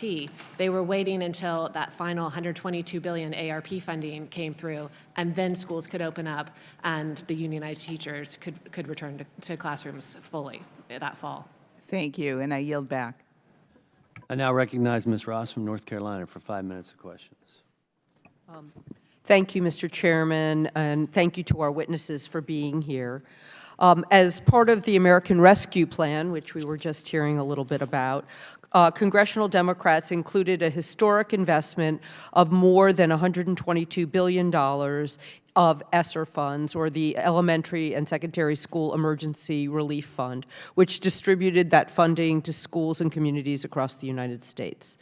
These dollars could be used to facilitate academic recovery, modernize school facilities, bridge the digital divide, address staffing shortages, and provide physical and mental health services to students. The legislation also made sweeping investments in vaccines, testing, and other critical resources to restore our way of life. For example, the American Rescue Plan provided $10 billion in federal funding to scale up COVID-19 testing in K-12 schools across the country. Ms. Mazik, why is it so important to invest in the tools to ensure that schools could return safely to classrooms? And how did communities use these investments to do so? I know my school district in Wake County, which, by the way, does not have a union, used it for testing, for laptops for kids, for tablets, and for a wide variety of things to not only address immediate learning problems, but also to bridge gaps in learning from before the pandemic. Thank you for your question. We know that in-person learning promotes overall student health and wellness. And so the funds that were provided enabled buildings to be healthy. Funding for ventilation. Many schools are older and they needed help with having good ventilation. Also, schools were a nexus in communities for COVID testing, and that funding was helpful for that. In addition, making sure that students' mental health needs, which were prevalent prior to the pandemic, making sure that there were support personnel who would be available to help students was paramount, and schools have used funding for that. Could you tell us about any learning loss programs that were also funded? I'm not able to speak to the learning loss programs. Okay. And how do you think these dollars have helped fortify our nation's schools and communities for the possibility of a future public health crisis? I think we've learned lessons from this pandemic, and I will say that this pandemic has been fraught with the novelty of the coronavirus that shifted throughout the time over the past 3 years, and it's in how it performed and how it reacted. Right now, we know that schools and local health authorities need to work together to be able to make the decisions about health and safety in schools. And the funding that's happened, that's been available to schools, has enabled those entities to connect and collaborate. We've seen school-located vaccination clinics provided in schools so that students are caught up with their routine vaccinations. That happened because of funding. And just finally, do you have any thoughts or information about the impact of the coronavirus on teachers and teaching assistants and school personnel? I don't have those data with me. Okay, I'll submit a question for the record. Thank you, Mr. Chairman, and I yield back. Now recognize Mr. Cloud from Texas for 5 minutes of questions. Mr. Zweig, there's been a lot of talk about the fact that this, understanding of what COVID was happening over the last few years has certainly changed, and that's true. What we know now is certainly a lot more than what we knew then. My understanding is you were actually more at the beginning in favor of school closures and the like. Maybe that's not true, but that science, as data came available, that your thoughts had developed. Anyway, I was wondering if you could walk through that process because it seems, the talking point we're hearing is that we know now more than we did then, which is true, but we didn't know early on how this affected children. Isn't that correct? Thank you for your question. Yes, I was probably the first journalist in a major publication in America in the very early days of May of 2020 to write an investigative piece reviewing all of the data. I have 2 kids myself, and I watched at the end of April as they were stuck in their bedrooms staring at screens and crying and all sorts of craziness happening because children aren't generally, it's not a good thing for them to be stuck in a bedroom staring at a screen for 8 hours. It wasn't working, and I knew from all the other parents.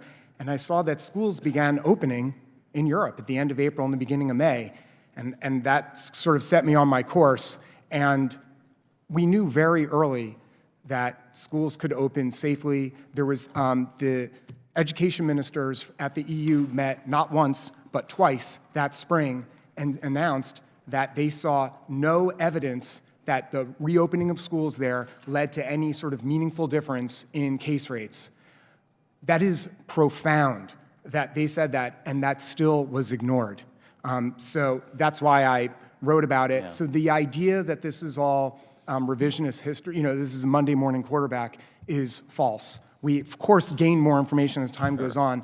The evidence was there. It was literally happening in front of us, and it was ignored. Not only was it ignored, we actually had taxpayer-funded government agencies spreading the opposite information and clamping down on the accurate information.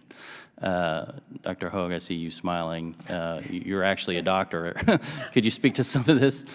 Yeah, I mean, Your microphone.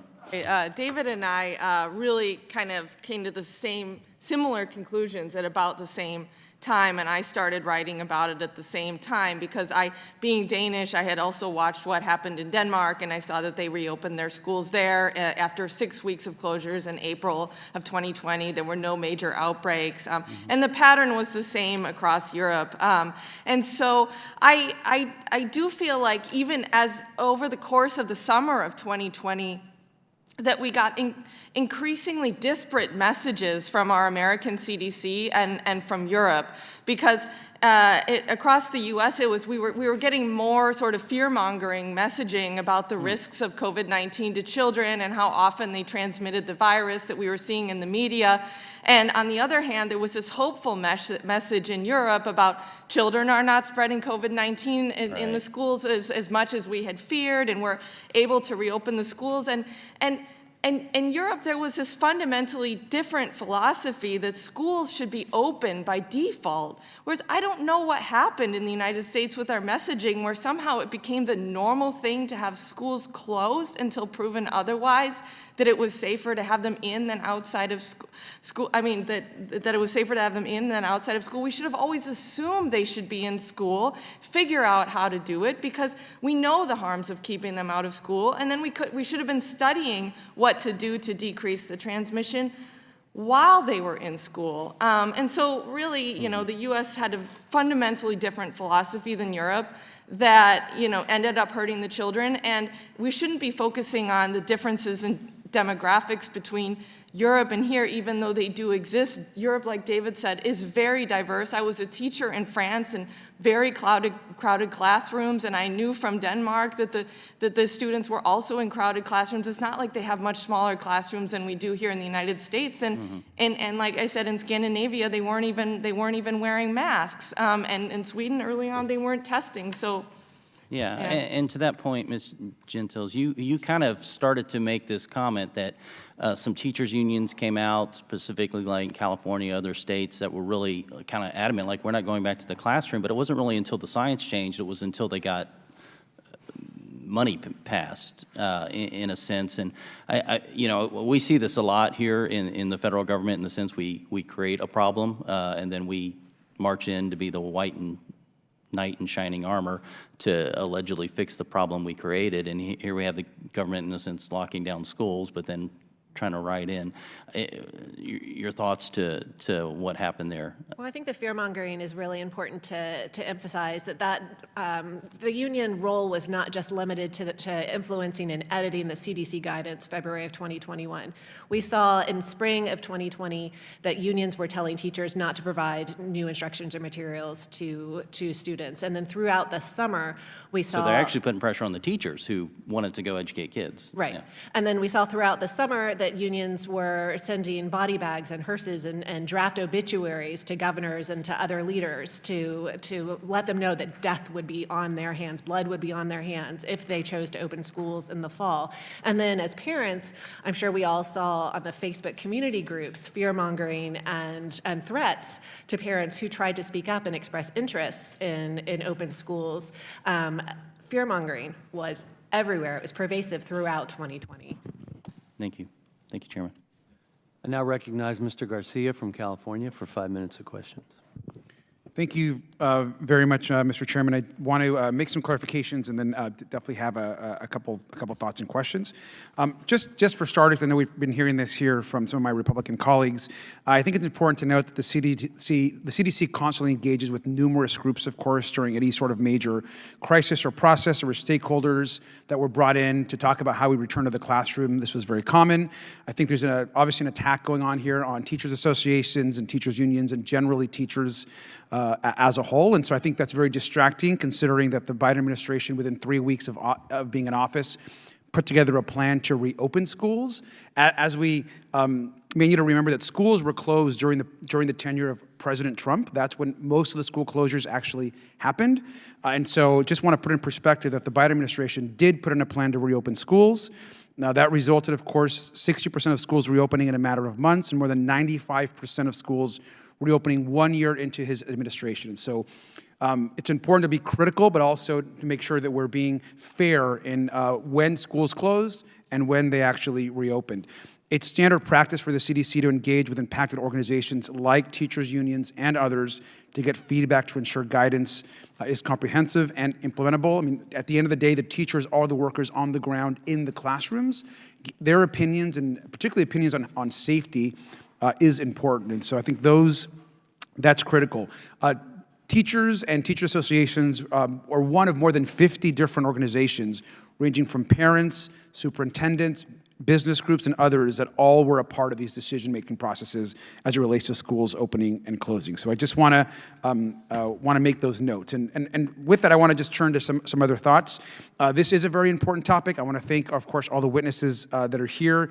And it's important that we always engage with teachers, staff, parents, most importantly, as we have these decisions in serious crises. So I was the mayor of Long Beach before being on this panel. I was served at the height of the pandemic.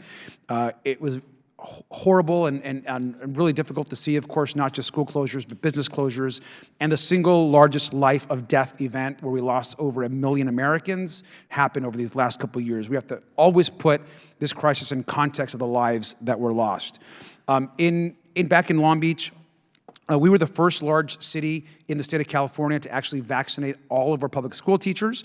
We were also the first large school district to reopen our schools because all of our public school teachers were actually vaccinated.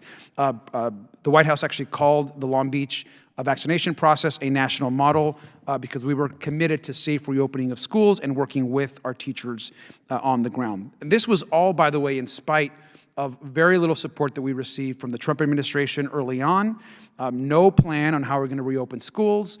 And so again, I think it's important that we look at the totality of what happened during the pandemic. As someone that was on the ground in California, I can tell you that the lack of concern from the administration, from many colleagues in Congress, some of which continue to serve, was very distressful for mayors on the ground. But we are serious today, and I'm glad the committee is serious about addressing the impacts of the pandemic and school closures. And I wanted to turn this real quickly to Ms. Mazik, if you can answer a couple quick questions. Is it safe to say that a reckless reopening process without vaccines or safeguards would have been damaging, particularly to the health and possibly lives of folks, not just in our schools, but those of family members back home? Yes. And is it also true that during the pandemic, families that were impacted oftentimes the most were low-income families, communities of color, where there weren't choices about being able to quarantine in separate bedrooms, but perhaps you had multifamilies living in the same apartment. You had kids that could have been in school and bringing back the virus to grandparents or other parents. Isn't that also true? That is true. Thank you. And I'd like to just finally, as we move forward to put in better safeguards, do you have a couple additional pieces of advice for schools or school leaders that could keep us healthy as we move forward? I think it's important to understand that when preparation for a pandemic or any emergency health situation is a must. And schools need to bring together stakeholders in the community, and including health departments, but also making sure that the right people are at the table. We've had a lot of lessons that we've learned over the past 3 years on how to layer mitigations, how to make buildings safer, how to keep people safe. And it's incumbent upon us to begin those planning conversations, making sure families are at the table and all the other stakeholders who would be involved. Thank you so much, and I yield back. I now recognize Dr. Joyce from Pennsylvania for 5 minutes of question. Thank you for yielding, Mr. Chairman.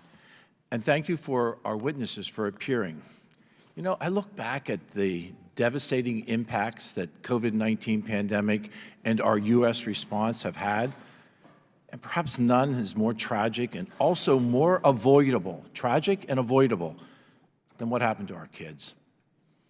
This is from the New York Times from last September, and I quote, "This year, for the first time since the National Assessment of Education Progress Test began tracking students in the 1970s, 9-year-olds lost ground in math, and scores in reading fell by the largest margin in more than 30 years. The decline spanned almost all races and income levels, and were markedly worse for the lowest performing students. While top performers in the 90th percentile showed a modest drop, 3 points in math, students in the bottom 10th percentile dropped by 10 points in math, 4 times the impact. And the sad truth of the matter is, it didn't have to be this way. From the earliest days of the pandemic, we knew that the risk to kids for both transmission and severe illness from COVID-19 was low. And yet, at the urging of the AFT and other powerful unions, kids were kept home far too long. This dynamic was further exacerbated by the Biden administration's first guidance on school reopening that recommended leaving 90% of students in remote settings. And now we're facing the consequences in learning loss and mental and physical health declines. Mrs. Gentles, as a parent in a blue school district, you face some of the most restrictive school closure policies. Can you please speak on the impact on students' learning, particularly as we address these loss in math and reading scores?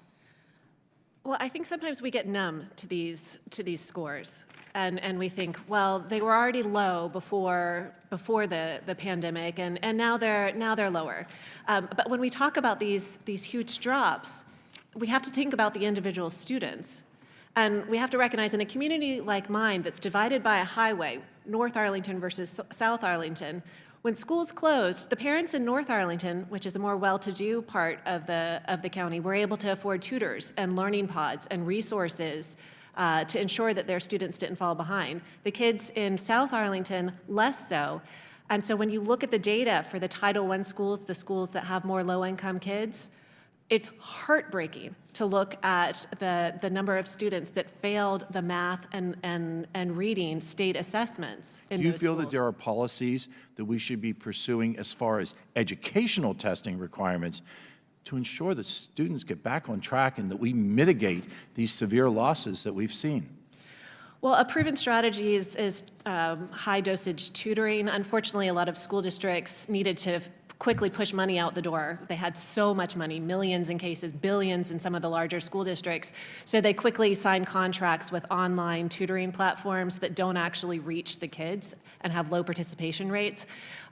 When districts have invested in high dosage tutoring, one-on-one tutoring, multiple times a week, that can have a real impact on children's lives and address the learning loss. So Other places have...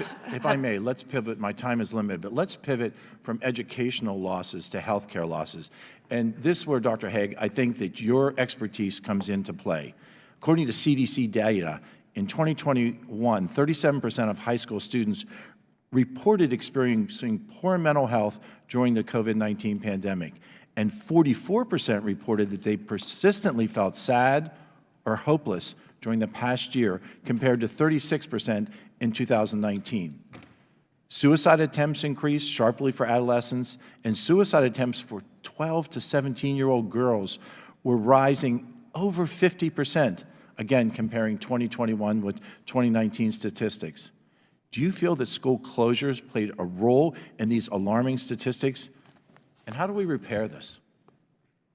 Yeah, so I think it's actually very difficult to establish closing schools as causal in the increase in mental health issues, but we do have some good data that was published in the Journal of American Medical Association showing that there was a significant association between school closures and increasing mental health issues such as anxiety and depression. And we have data showing increased suicide rates as well in the Journal of Pediatrics that especially affected males, adolescent males, and younger males as well. The increase really started in the summer and fall of 2020, those suicide rates. And so whether or not it was schools, whether or not it was the access to sports through schools or some other factor, it's difficult to say, but we see across the board these acceleratingly increasing mental health issues correlating with the closures of the schools. And so I think it's not a stretch of the imagination, to see that how isolating children, keeping them out of school, keeping them away from their peers, keeping them away from adults they can confide in, and in a safe environment, for them, that could be correlated with worsening mental health issues. So as a physician, as a doctor, do you feel that the school closures accentuated long-term mental health issues in children? I'm concerned that they did because of the correlation. And school-related that we saw. activities, whether it was being on the soccer field. I mean, we've seen also evidence that sports activities, that decreased participation in sports activities have been associated with increased depression rates, specifically during the pandemic. And we know that many children get access to sports and physical activity through school. And so I think it's difficult to say that, it would be extremely difficult to say that the school closures had no impact on this mental health crisis that we're seeing right now in our youth. Thank you for your insight, and I yield. I now recognize Ms. Takuda from Hawaii for 5 minutes of questions. Thank you, Mr. Chair. I asked to insert into the record a March 2023 report from Hawaii State Superintendent on measuring student achievement, pandemic impacts, and recovery without objection. Mr. Chair? Without objection. Thank you. I'm a mother of 2 school-age boys who attend public schools in Hawaii, and like many parents across our country, I wanted to get my children back into classrooms with their teachers and their peers as soon and safely as possible. But like all of us, we watched the infection and death tolls rise across our country. You've heard it today, the millions of lives that were lost right here in the United States. Over 1,700 minors lost their lives. Over 200,000, and by some accounts more children, lost a parent or a secondary caregiver. That's 1 in 360 kids losing a parent or a loved one that cares for them. Some assessments have brought it even closer to 1 in 260 youth. Ms. Malzak, you testified that during the Trump administration, we lacked basic public health infrastructure, PPE, ventilation systems, testing capabilities. We didn't even have a vaccine. Lacking these things, was it a safe environment for our students to return to, yes or no? No. And despite the state of the pandemic, the Trump administration tried to bully our schools into reopening by threatening to withhold greatly needed federal funds unless they did so, all for Donald Trump's political gain. On July 8th, 2020, President Trump tweeted about America's schools, noting that he, quote, may cut off funding if not open. Less than a week later, Trump's education secretary, Betsy DeVos, told Fox News that if schools weren't going to reopen, quote, they shouldn't get the funds. Ms. Mazek, how would cutting off federal funds, greatly needed federal funds for our nation's schools in the middle of the pandemic have undermined our children's education? What impact would that have had further on learning loss, and would it have done absolutely anything to improve student mental health or reduce the rates of abuse that rose during the pandemic? I'll speak specifically to one aspect of education that's in the Every Student Succeeds Act, the education law, and that's provision for specialized instructional support personnel, the school counselors, nurses, psychologists, social workers, and others who are there to support students so that they have what they need in order to access their learning. That would have been difficult for schools to move forward in because they would not be able to provide equitable health care and mental health needs to students. Thank you. And so a lot of the talk we've had today about the fact that learning loss took place, that the mental health of our students were severely impacted, access to opportunities that were looked for, rates of abuse increased. None of this would have been helped. In fact, it would have been made worse by the threats and the actions of the prior president. And so, I just want to go off a little bit about what we're hearing today. We've talked a lot about learning loss. And yes, we lost a lot during the pandemic. And we need to start to refocus our support on schools and our educators in order to overcome this. But let me be clear about this as a mother of 2 boys who were in our public school system during the pandemic and are still in our public school system. The loss of a child's loss of a parent, a caregiver, a classmate, a teacher, no amount of money or political pandering can make up for that. We lost a lot, as I said, during this pandemic, but we also learned a lot from this experience. I asked to insert Hawaii's report into the record. We are one of the largest school districts in the company despite our small geographic size. We are amongst the most conservative in reopening our schools and businesses, and while we suffer from health disparities and have a number of vulnerable communities even before this pandemic, we were one of the best performing states in this country when it came to mortality rates, vaccination rates, hospital capacities. Was there learning loss amongst our children? Did I worry about my 2 sons? Yes, as there was across our country, in every school district, in every single state. But recent findings that we have seen from an independent analysis shows that thanks to smart and targeted use of ESSER funds, these very funds that were threatened by the former president, our students and schools' recovery was exceptional. I quote, it's exceptional compared to other states. That being said, we have much work ahead, but if we're going to take anything meaningful away from this tragedy and from this hearing today, it's that funding like ESSER, funding from the federal government, not reckless reopening and threatening of funding works. I'm glad to see colleagues across the aisle care so much about our kids, about learning, about their mental health. And I look forward to them supporting us in increasing funding, in fact, for our public schools, for our teachers, for mental health services, to our school districts, to help them combat the learning loss they have experienced. Thank you, Chair. I yield back my time. I now recognize Ms. Green from Georgia for 5 minutes of questions. Thank you, Mr. Chair. We're hearing a lot about funding from Democrats today as we're preparing our budget here in the House of Representatives. And I'd just like to point out, we don't have a revenue problem in Washington, we have a spending problem.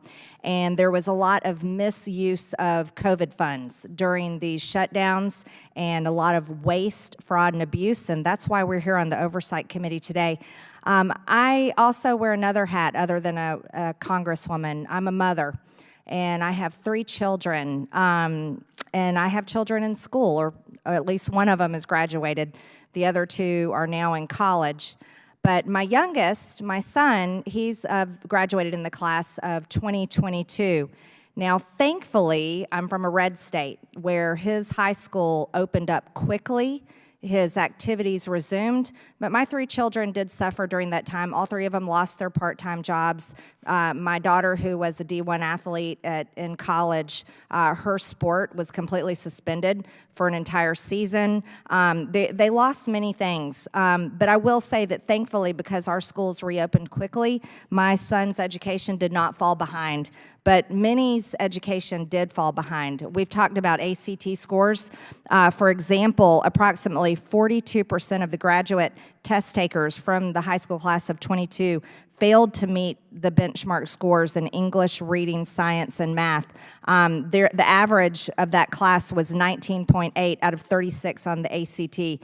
This is a failure and a direct result of school closures. I'd also like to talk about, I hear a lot from my colleagues on the other side talking about vulnerable children and children in poverty and children that are at risk, especially with learning disabilities. That's something else I know about. Children with autism, Down syndrome, and other disorders, they went without their therapies, tutoring, and many other things that they were used to receiving when they were in person in education and schools. That was detrimental. I have a family from my district whose daughter with autism completely quit speaking after years and years of therapy that she had finally begun to speak, and she quit speaking again when her therapies were discontinued. I think that's a complete failure. But the most devastating effect that I think that we all saw was the suicide increase in children. It's unthinkable to me that any child would commit suicide, and I know all of you on the panel agree with that. But here we saw suicide increase to 6,000 suicides among the ages 10 to 24, 51% increase in suicide attempts in girls ages 12 to 17. But boys were the ones that so tragically were actually getting the job done with the largest rate of suicide in an average of 8% increase. And so it's just completely devastating. But another thing I'd like to point out that we haven't really talked about here is the gigantic impact on mental health of our kids while they were being forced to stay home, many of them alone by themselves, sitting in front of a screen for most of their waking hours as they were trying to educate themselves with online learning, which was a failure for many. But they were also spending their time on TikTok and Instagram, which are 2 poison pills for our children's minds. And since this time, these school closures, we've seen a dramatic increase in trans-identifying children, which is something that was not normal nor common many years before this, and I think that's completely devastating. But I'd also like to point out how the AFT, the teachers union, the teachers that, by the way, were getting paid to stay home and didn't have to go to work, were the ones talking to the CDC about when should schools reopen.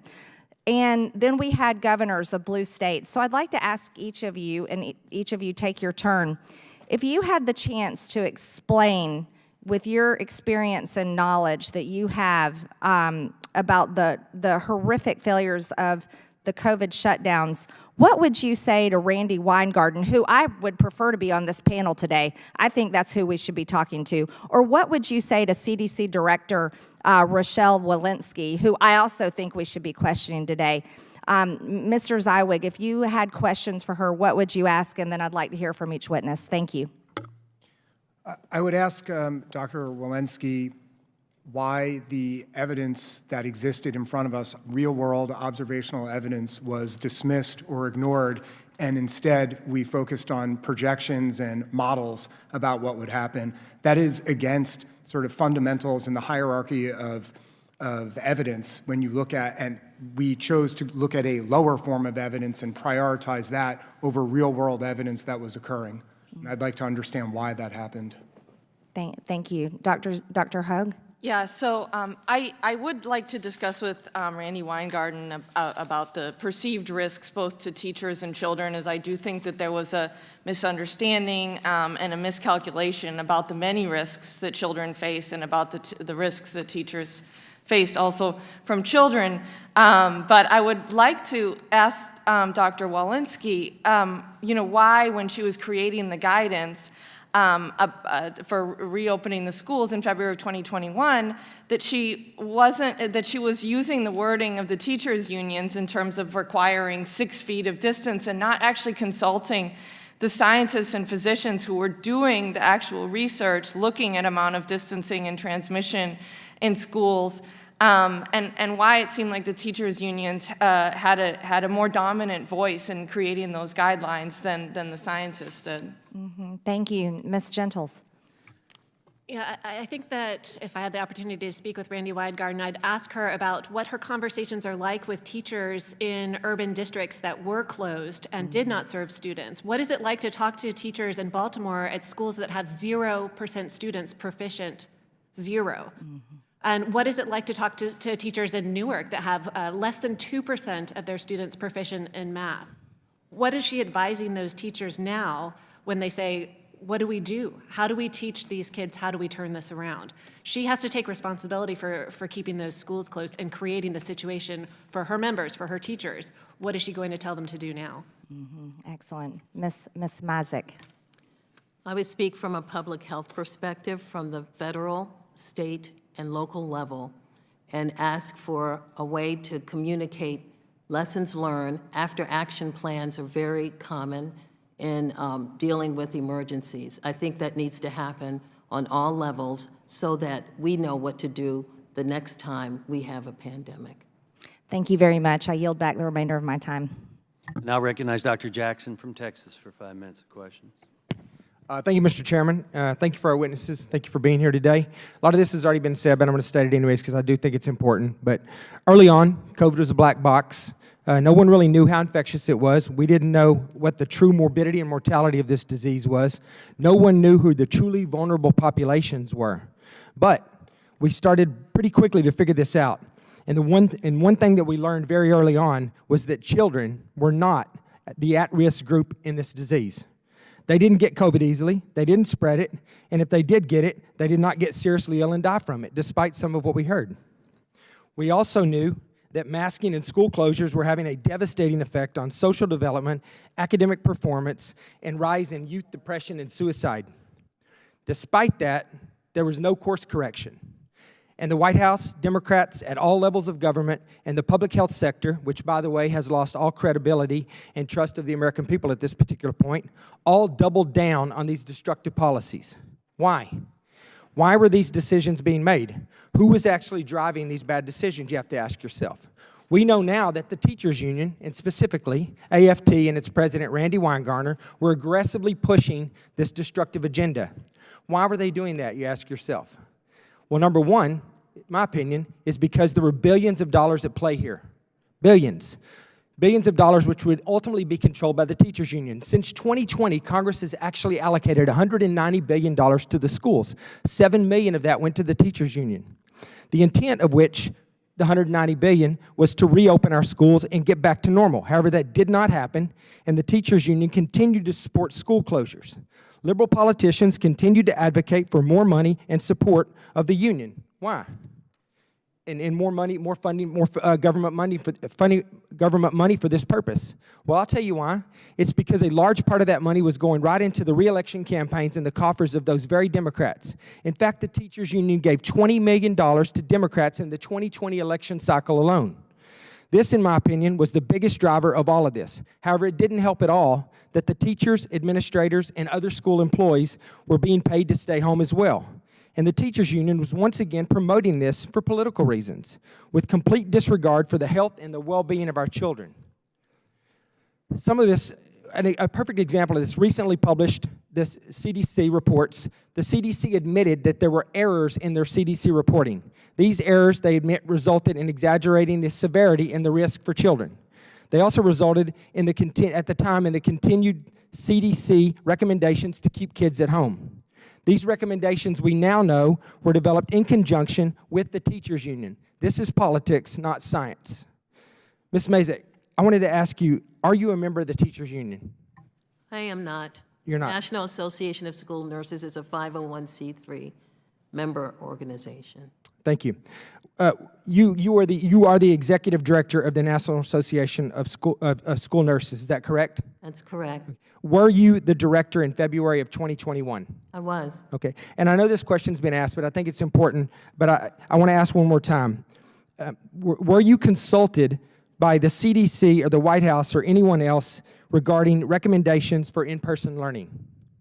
The term consultation means that I really need to look at data and documents. Did you get a phone call? Did you receive a letter? Do you remember having any conversations? I received a Not letter today, today from before- the chairman asking for me to provide I'm not talking about that information from our today. That's association. fine. I'd love to. We'll get that letter. We'd love to find that information out. What I'm asking is, at the time when these recommendations were being made, did you receive any phone calls? Did you get any letters? Did you have any communication with somebody at the White House or somebody at the CDC regarding in-person learning? You're asking me to go by my memory, and I'm asking you. You were the executive director. This is the organization that you were in charge of, and you can't remember if you had any type of conversation about that.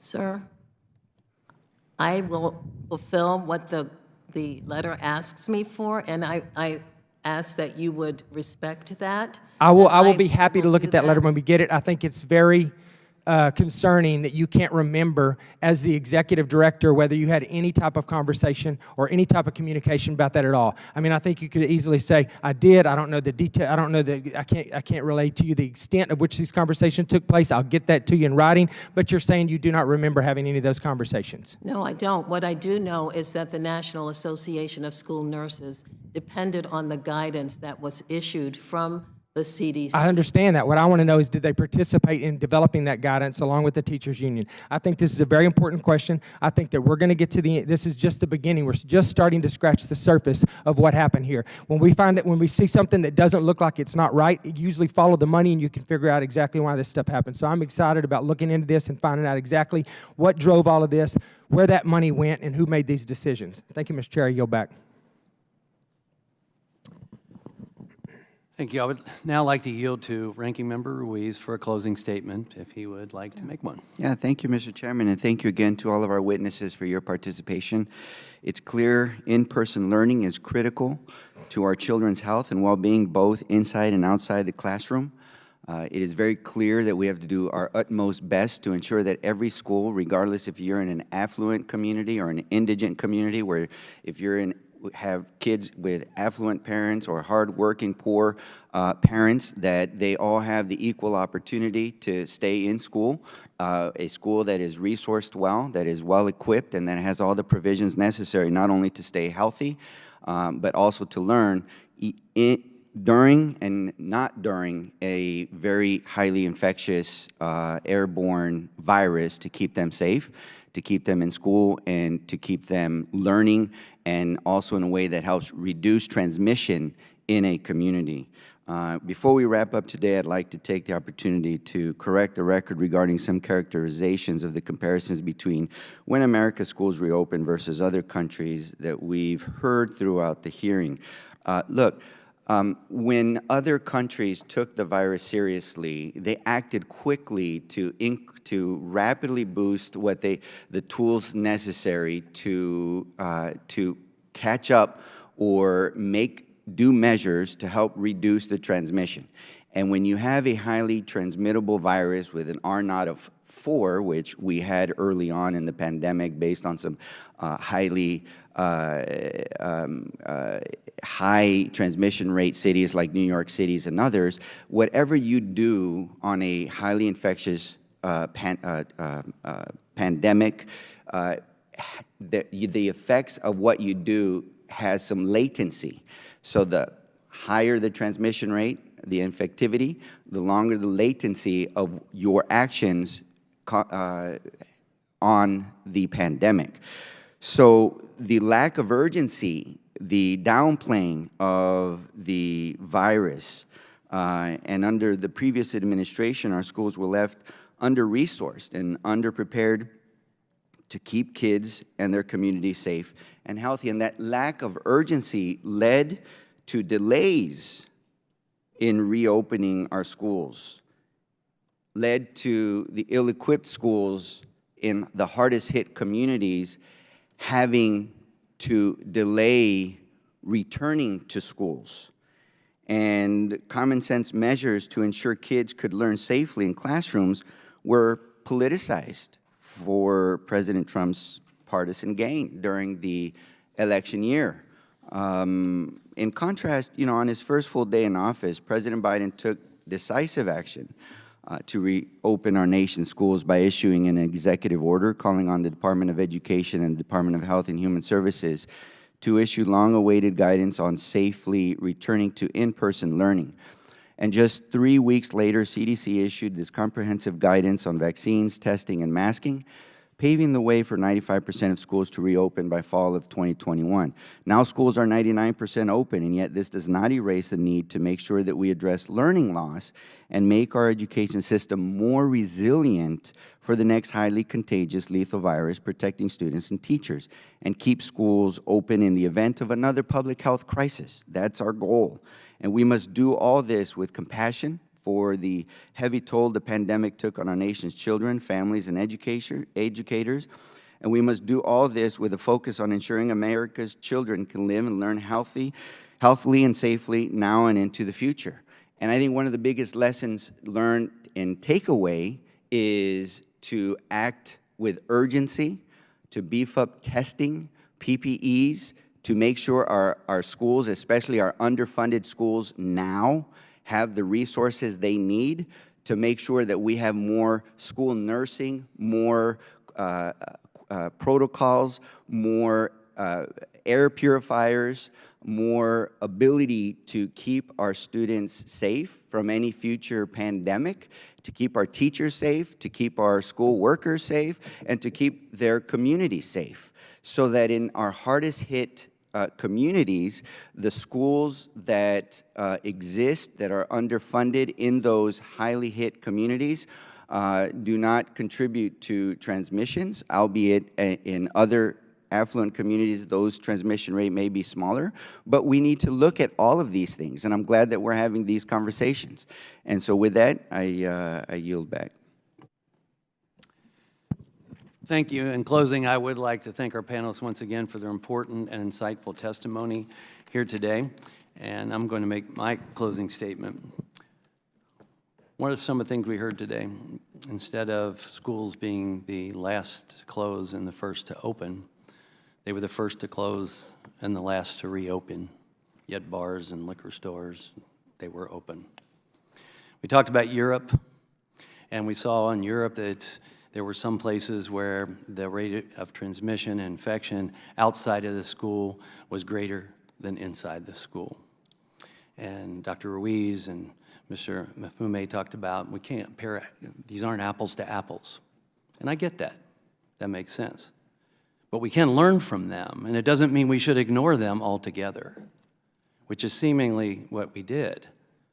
Very little discussion, very little input from what we were finding from data from around the world. Mr. Garcia, talked about the schools being reopened. Well, were they fully reopened? Were they partially reopened? Were there restrictions on them? Were there restrictions that limited the education of the children? We have to discuss that too. You can't just say they reopened and expect to really be able to guide us further. And we heard about, well, teachers went back when they were vaccinated. Well, that's great, but vaccinated people get COVID too. We knew that from the trials. That's not new. So why was that the factor? This is kind of hard to imagine. Mr. Garcia also mentioned that many groups were asked to provide input, stakeholders, if you will. And that's a good thing, to give that to the CDC. So the question is, if we find out that school nurses gave some wonderful advice based on their medical experience especially, did it have more say or more influence than what the teachers union had to say? with no medical background? We need to know that. It's important to know that. Because what influence did it have on the guidelines that CDC put out? You know, during either administration, actions were taken, actions that are being questioned, that were questioned at the time. Most of the actions were being taken by public health officials or public health agencies. The question is, what was done, what wasn't done, was it helpful or was it hurtful, or did it make no difference whatsoever? That's what we need to be talking about. You know, we look at restricting travel from China. Well, I'd say that's pretty much the ultimate contact tracing there when that was called for. And it certainly was extreme social distancing, which was recommended. Yet, it was ridiculed, deemed hatred. And why? Obviously, it was political reasons. We didn't need political influence on what we are doing here then, and we don't need it now if we are to be successful in the mission of this committee. We heard a lot about the American Rescue Plan today. We heard about the dollars spent. But what we haven't determined fully is whether it made a difference, whether it was necessary, what it did, what it didn't do. You know, I heard, well, we were able to get more money for vaccines for the children. We don't know fully if they needed it. I mean, a lot of data would show they don't need to be vaccinated. They're not at risk. They may have infection-acquired immunity. All of these things. You know, if somebody says, hey, Dr. Wenstrup, we got you some more blood pressure medicine. Well, I don't have high blood pressure, so it really doesn't matter. So was this worthwhile to give me more blood pressure medicine when I don't need it? Those are the questions we have to ask and be serious about it. You know, our job is oversight. And whether it's the bills that we passed in a bipartisan fashion or the American Rescue Plan, we have an obligation to see if it was effective, if it was helpful. Are we spending money wisely? Are we actually producing something that's made America better, healthier? Ms. Mazik, I appreciate what you said. You said after action. I have been saying that from the start, that this is what this committee is about. It's an after-action review. Lessons learned, build a path forward. Not only for school children, but for all of America, and for that matter, for the globe. We can do great things. But only if we are courageous enough and able to honestly and smartly critique ourselves and our political allies. That's when we can have success. And with that, I yield back, and without objection, all members will have 5 legislative days within which to submit materials and to submit additional written questions for the witnesses, which will be forwarded to the witnesses for their response. If there's no further business, without objection, the committee stands adjourned.